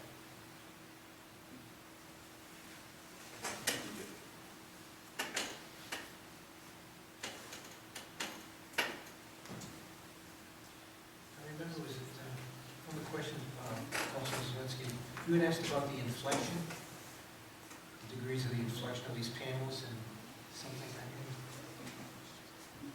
I may have, but they have to be oriented toward the sun. I don't recall that, Mr. President.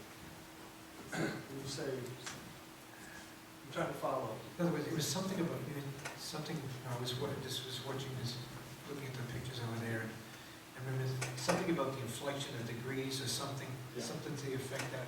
Yeah, if I may, if I remember, that we were talking about what orientation they would be in relative to south and the property Oh, itself. okay, yeah, when you said you got to know the typical angle, yeah, that's what I wanted, I was basically asking for And that, a plan. and that middle picture reflects what it looks like, and that orientation is south. So, that's a shot from the backside, looking south. This is south, that direction. That's south, that direction. So, I think that's it.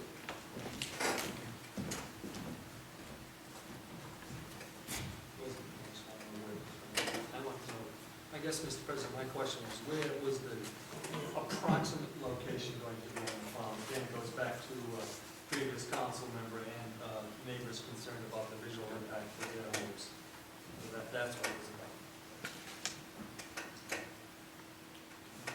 Having seen solar farms firsthand, because I have brought my husband lunch,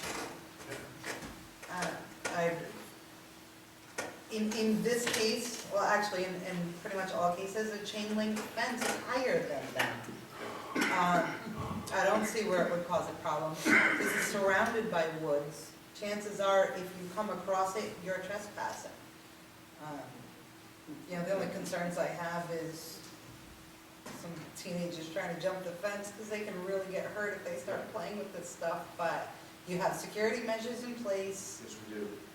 And a 6-foot-high chain link fence with, you know, barbs on top, so with, you know, and a locked gate.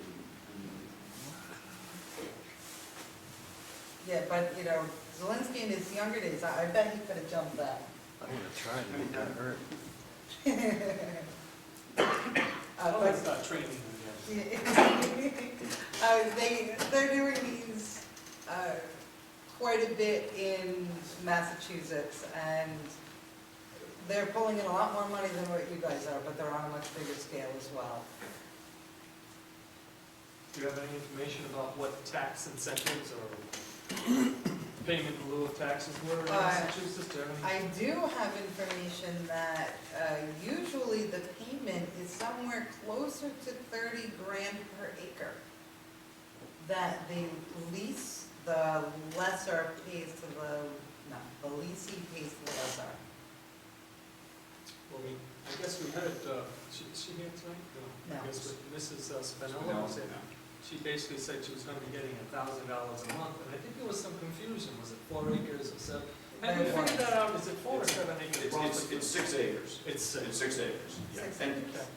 the reason for that, it's not a thing that we exactly define until the project is, you know, built, because we have some flexibility over how many panels we put in based upon the type of panels we select. Some of them are 300-watt panels, some are 250-watt panels. If we select lower wattage panels, it'll take up slightly more acreage.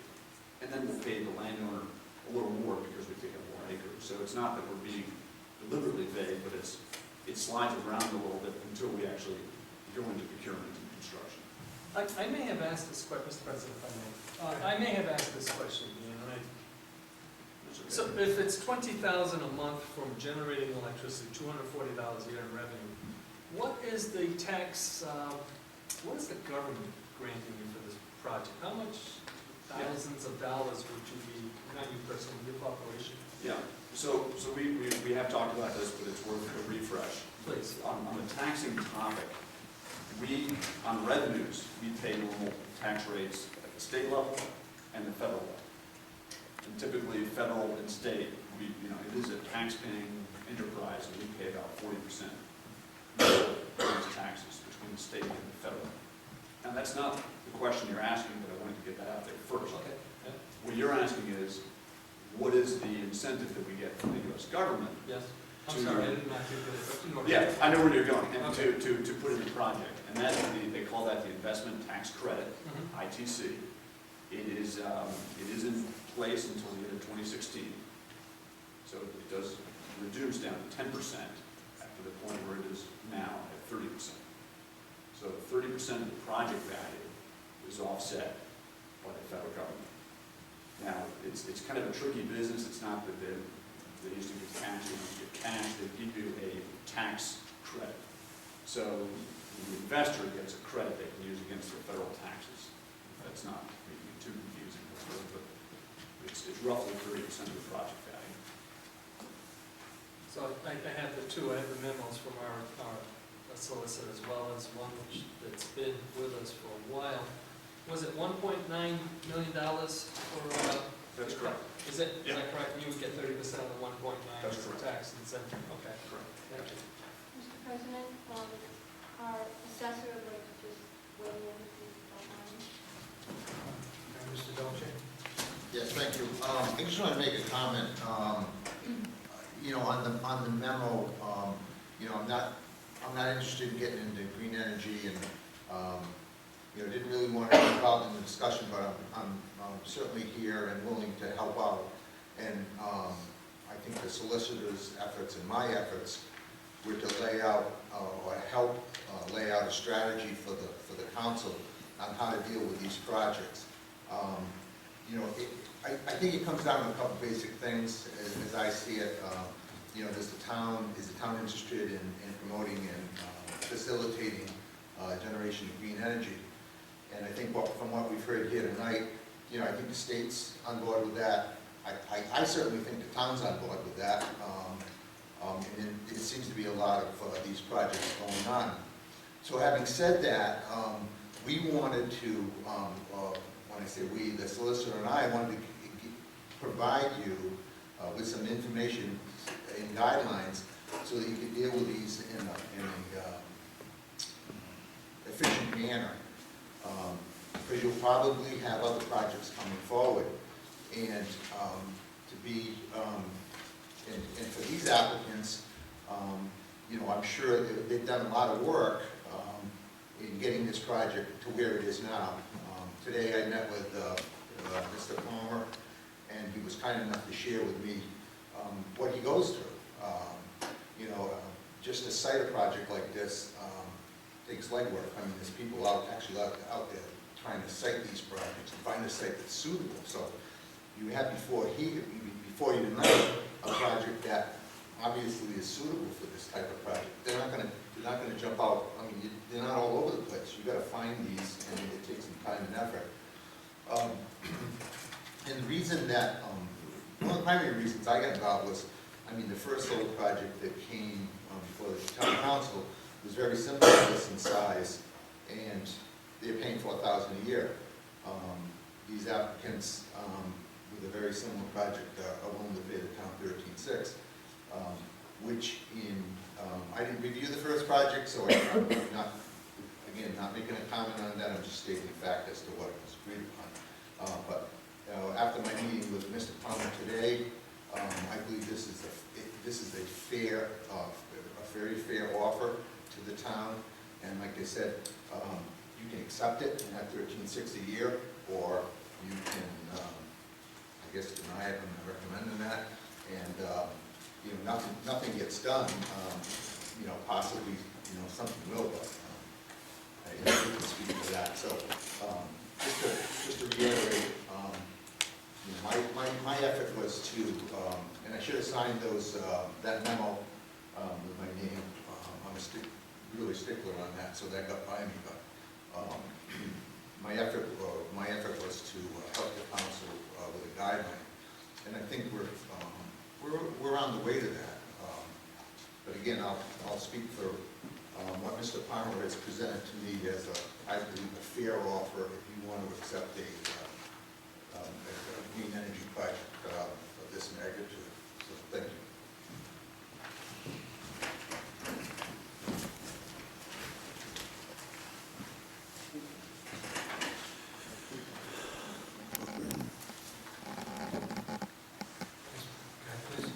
Public hearing, right?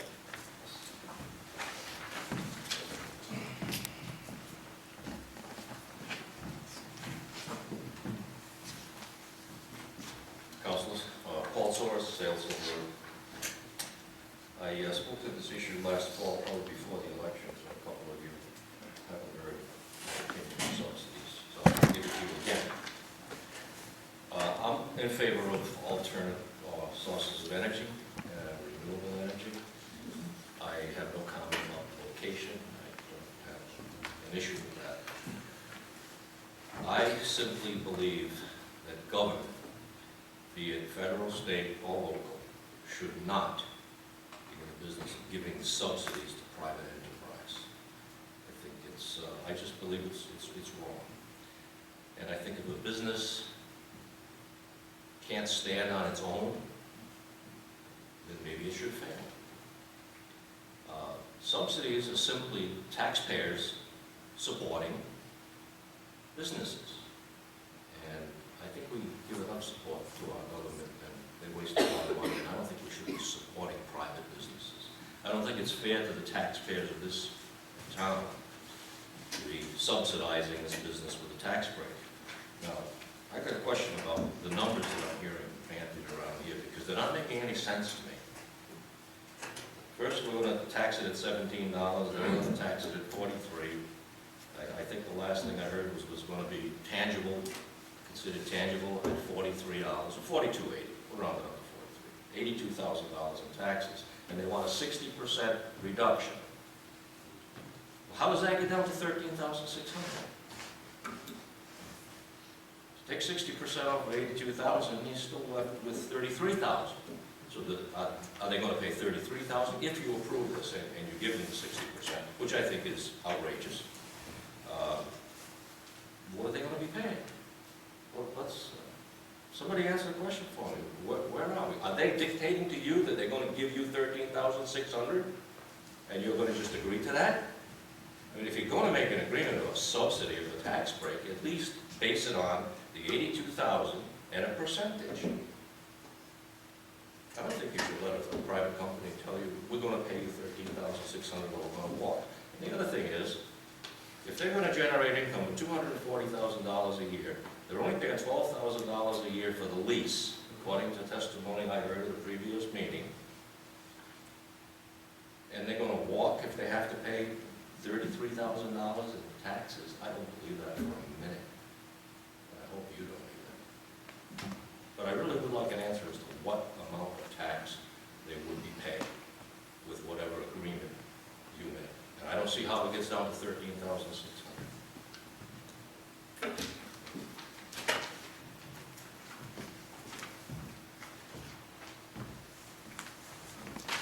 Mr. Rocco?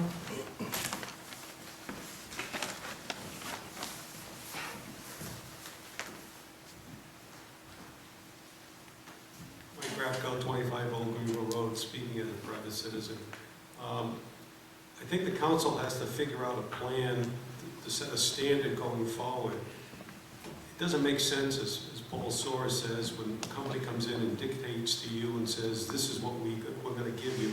I think the council should try to figure it out. If you want to do it by per acre, so much per acre every time a solar farm comes into the town. If they're using 6 acres, you're going to figure out some tax rate for that acre. That way you have a standard going forward. Because if this company says we only can afford 13,000, the next company comes in and says, oh, we can only afford 8,000, and they're using the same acreage, it doesn't make any sense because the revenue is going to be very similar over a 6-acre period. So maybe you have to decide, what you're going to use as a benchmark to set the standard. If they're going to pay 13,000, you can't use tangibles because they depreciate at 5% a year. So after 13 years, there's only 30% left of that $1.9 million on the books. So you're looking for some issues if you try to call it a tangible versus commercial property. It sounds like you're going to be moving in the direction of a tax treaty in lieu of normal tax rates for tangibles or commercial. You're going to have to set a standard, for a value you're willing to accept per acre or whatever you want to use as a benchmark. You're willing to accept this value going forward for all solar farms coming into North Smithfield. That's the financial side. The other side is because this is so close to Holliston Sand and Gravel, it makes sense to look at the topography, that if there is any changes in the topography, that the sand and gravel has to remain on the site. It's not to leave the site for this project. So if the project goes forward, that's fine. If you've got to move sand and gravel, it stays on the property. It does not move across a couple hundred yards to Holliston Sand and Gravel. We don't know what the terrain is. Our building inspector or our planner been out to the site and looked at the topography to see that it's a level topography where there's no sand and gravel removal, or is there going to be more sand and gravel removal? Because if you look at that drawing, that white area is all the gravel that was removed when the horse farm got the special exemption for the state between the house and the barn. So do you want another white area where that solar farm is going to be, where all the gravel is removed? I mean, sand and gravel is an issue. That's another side issue that the town has to address. So bottom line, financially, I think we should go to a shorter term. If National Grid signs 15-year contracts, we should stay within that 15 years, or even less. Because if it's a tangible, it should be less than 15 years. If it's a tax treaty, if you want to go to 15 or 20, that's your decision. But I think we should also be careful of the topography and have the building inspector or the planner go out there and look at the site and report back to the council and say that site is fine, it's level, there's not going to be any disturbance of the sand and gravel. But if there's a big sand and gravel mound under that panel, you've got a big problem. Now what happens to all that sand and gravel? It's an issue for this town. Thank you. Mr. President, Mr. Marevko, I think you broached that same subject the last time, and at that point I said, well, we're gonna get basic 5-foot contour topos, we've yet to get them. So, yeah, that is a very sensitive area. Thank you.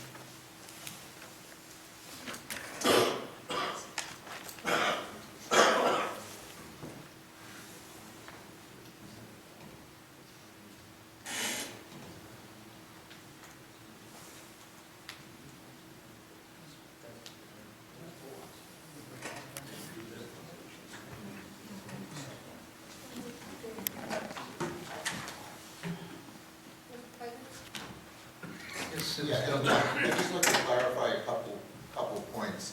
And regarding Mr. Rapko's comments.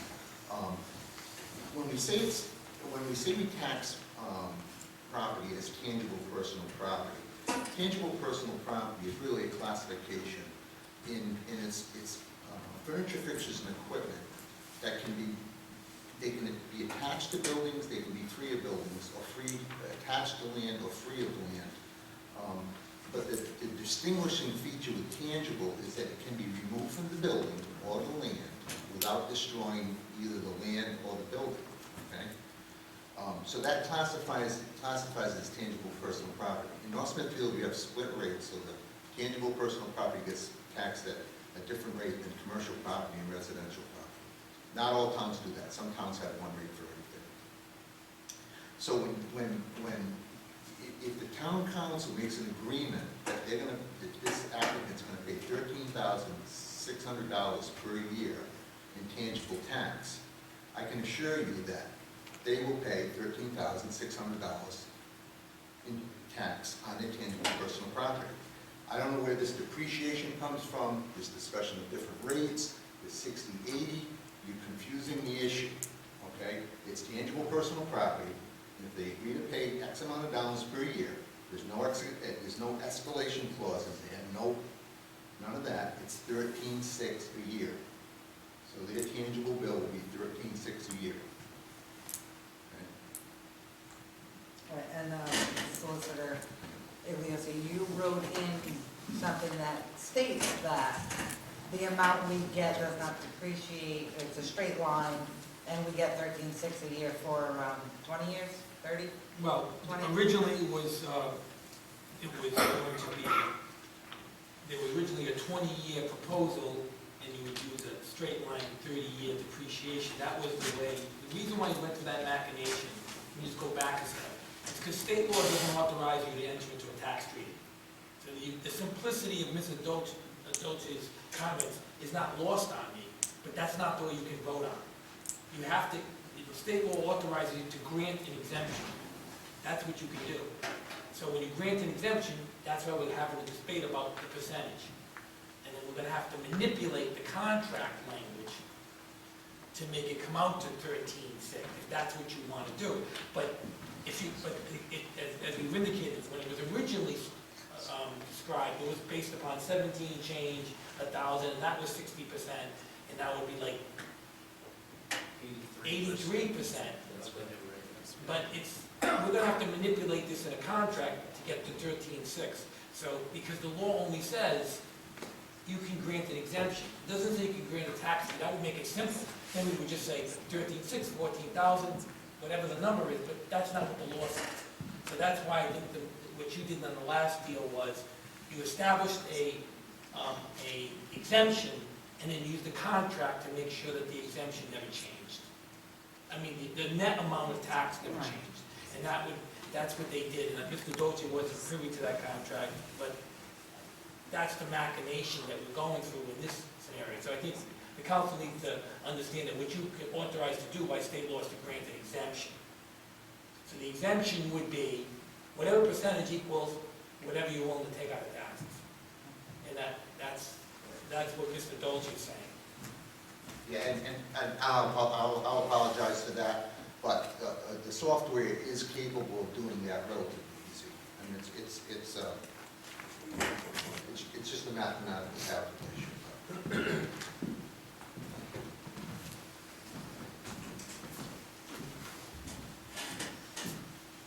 Mr. President, I'd just like to speak to the issue of subsidies. Mr. Soares, I'm not a fan of subsidies. But when you generate electricity with coal, it costs about 3 to 4 cents to get out of coal. The subsidy on that is 17 cents a kilowatt hour. That's obscene. And what is that subsidy? It's to remove all liability for particulate emissions, for cancer deaths, for disablement, with black lung disease, all along the path of creating electricity. We live in a political subsidy society, and this is the only way you can compete in an early technology. The same thing is true with corn, ethanol. The whole agricultural sector of Iowa is created by government subsidy. Every acre of corn costs more to grow than they can get for it in the marketplace. And the difference is federal subsidies. What we're saying here is we want a situation where we can have a clean energy and we don't have to come before you and say, well, this project is going to cause 3 deaths in town in the next 10 years. You wouldn't stand for something like that. So instead, you have the option of going with clean energy with no externalization of cost. There's no emissions. We got the solarized North Smithfield program first, ahead of Little Compton and Tiverton. We had to fight for it because National Grid wanted it down there for the express purpose of avoiding the cost of a $2.1 million substation for peak supply of that area. And by putting solar panels on, which go to the first load on the system, they can avoid the entire cost of that substation. It helps the grid. It gives North Smithfield protection that no one else has. And it does so cleanly and without any loss of life. So, I normally agree with Paul on a number of things. I just want to point out that I have to deal with the whole energy picture, what the subsidies are, what the costs are, and I think I have to commend David, who's done a great job here, for coming in and sitting down with Ian and going over the pro forma and all the numbers and coming up with a fair solution. Can I address the subsidy issue?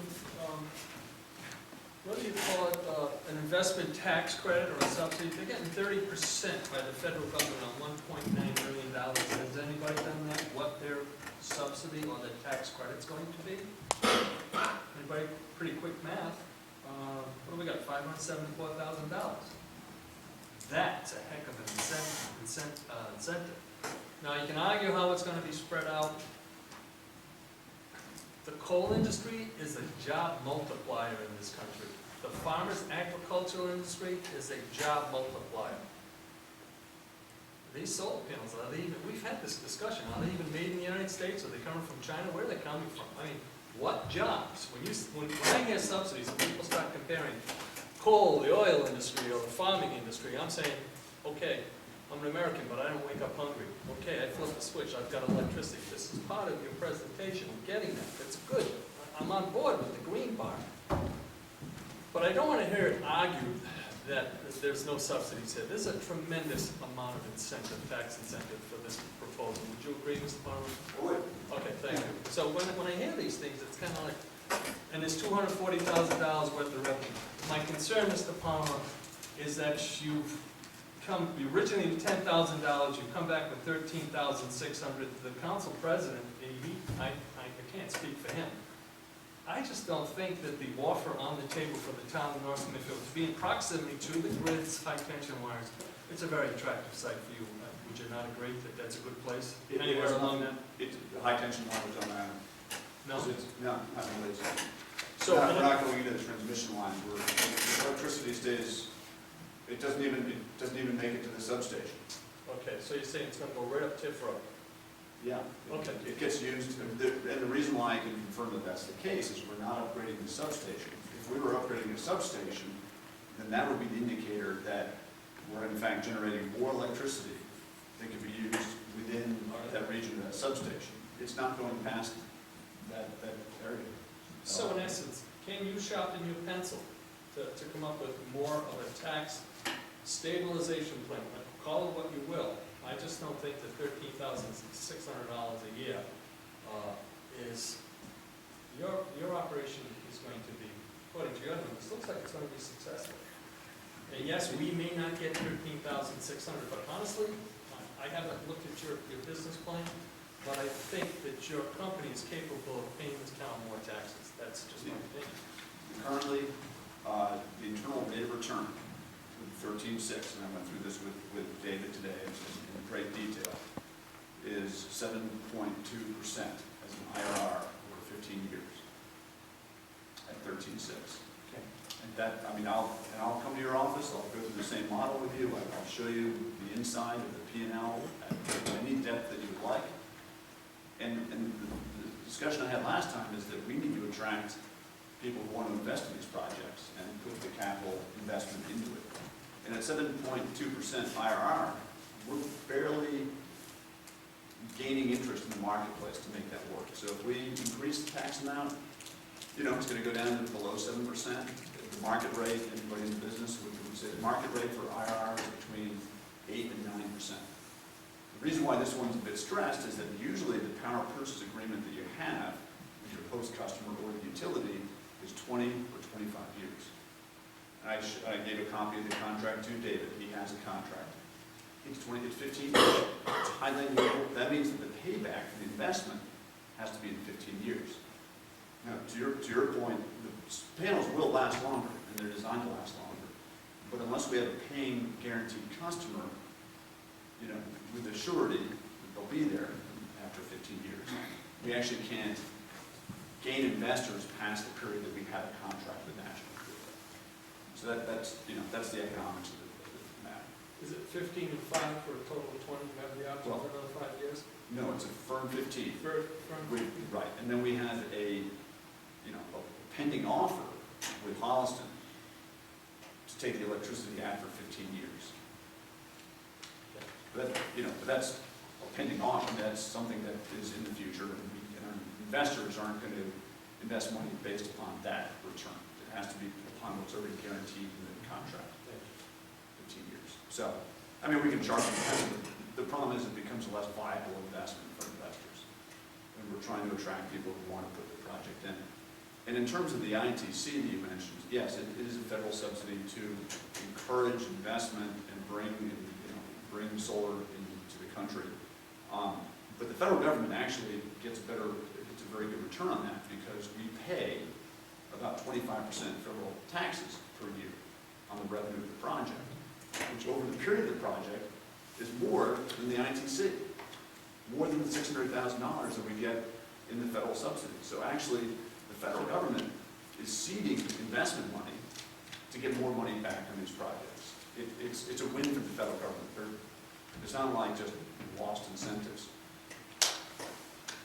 So, sorry, one more time, what was the percentage of the government? 25%. 25%? Yeah. It's about 12% of the state, somewhere around there. 12, 13%. Oh, so help me understand this. I know I'm going to ask some real strange questions. No. I'm struggling. We're paving new ground, so. I am struggling to follow this. So earlier, when you said there was a 40% tax to state and to federal. Combined. Combined. So 25 to the state and, federal, and the rest will be the state. Another 15%. Yeah. Right, thank you. You're welcome.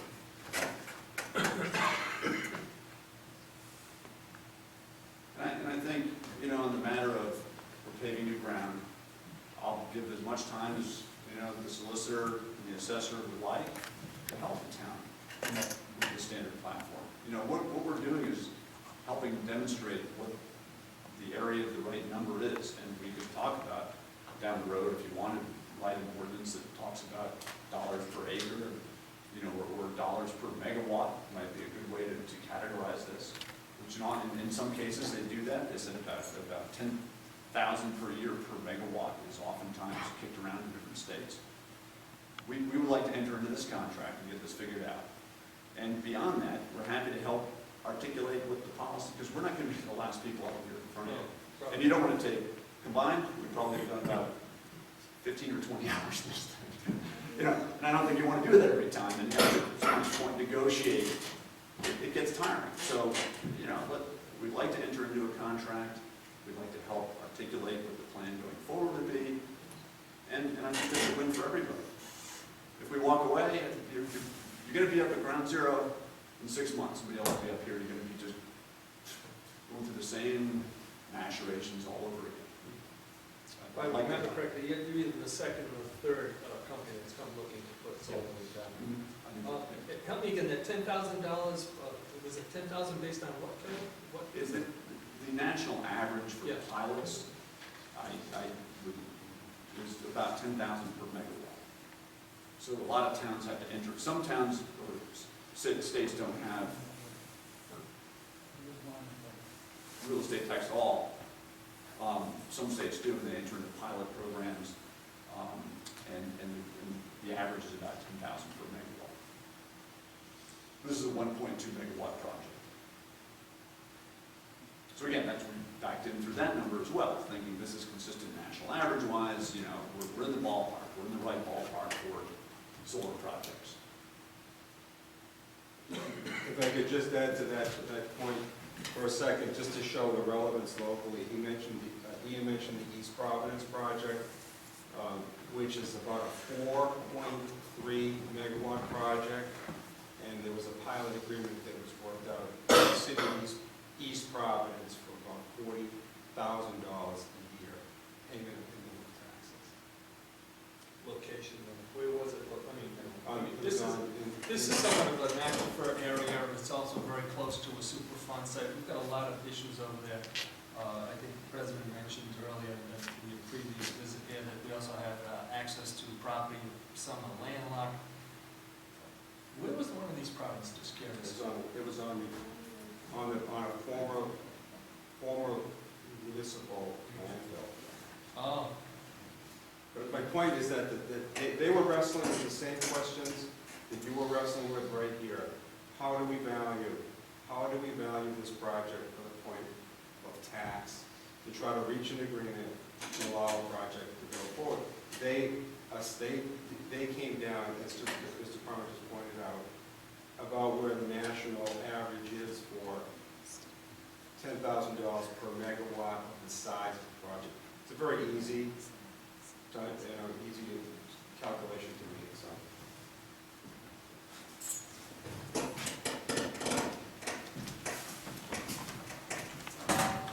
I just want to reiterate that it's really important to develop a methodology here, because we have coming down the pike a 2.5 proposal that will offer the town electricity for 12.5 cents per kilowatt hour with a 2% cap on escalation. The town is now paying a little bit more than 16 cents in the new direct energy package plus the distribution cost. So that's going to be an enormous win. If we can get it down pat, that's the important thing. We know what the pro formas look like. We know what the IRR is. They're not holding out. And if we can't get this one right to start the process, we may not see the 3.5.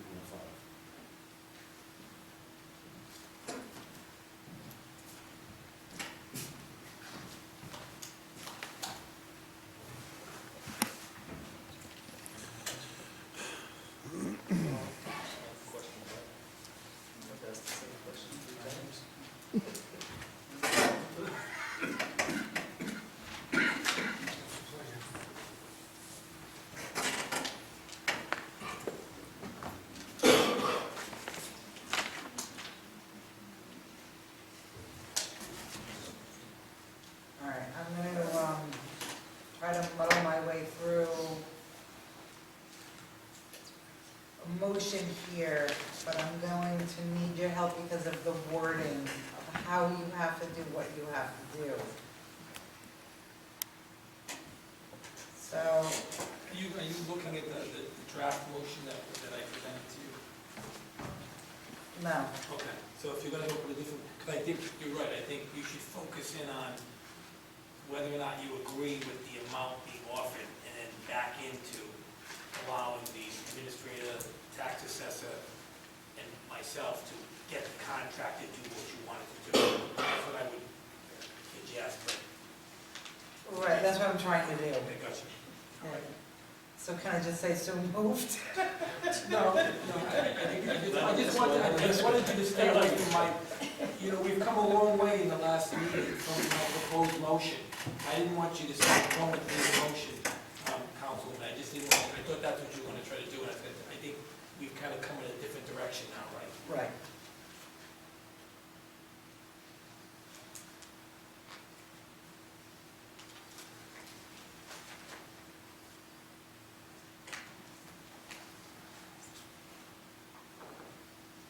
All right, I'm gonna make a motion to approve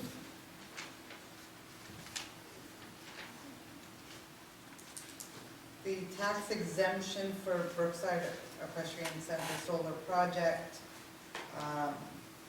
giving the authorization for signature and the ability to work with the solicitor and the town administrator for the contract, the backing to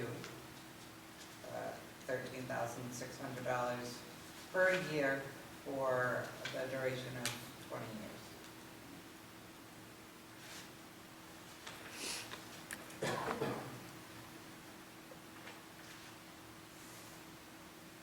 Do we have a second? I would just add the tax assessor into the, Oh, sorry, if you get the software, I think we need it, so. yeah, we definitely need the tax assessor, sorry. And include the tax assessor.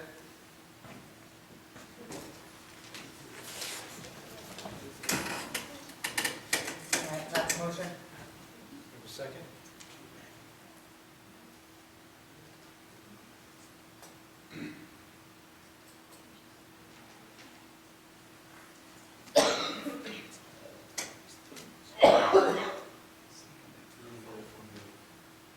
Chair seconds as we call for. Chair seconds the motion. Any discussion? Madam Clerk, roll call. Ms. Alves? No. Mrs. Nato? Yes. Mr. Zalinski? No. Mr. Boucher? Yes. It's 2-2. Motion fails.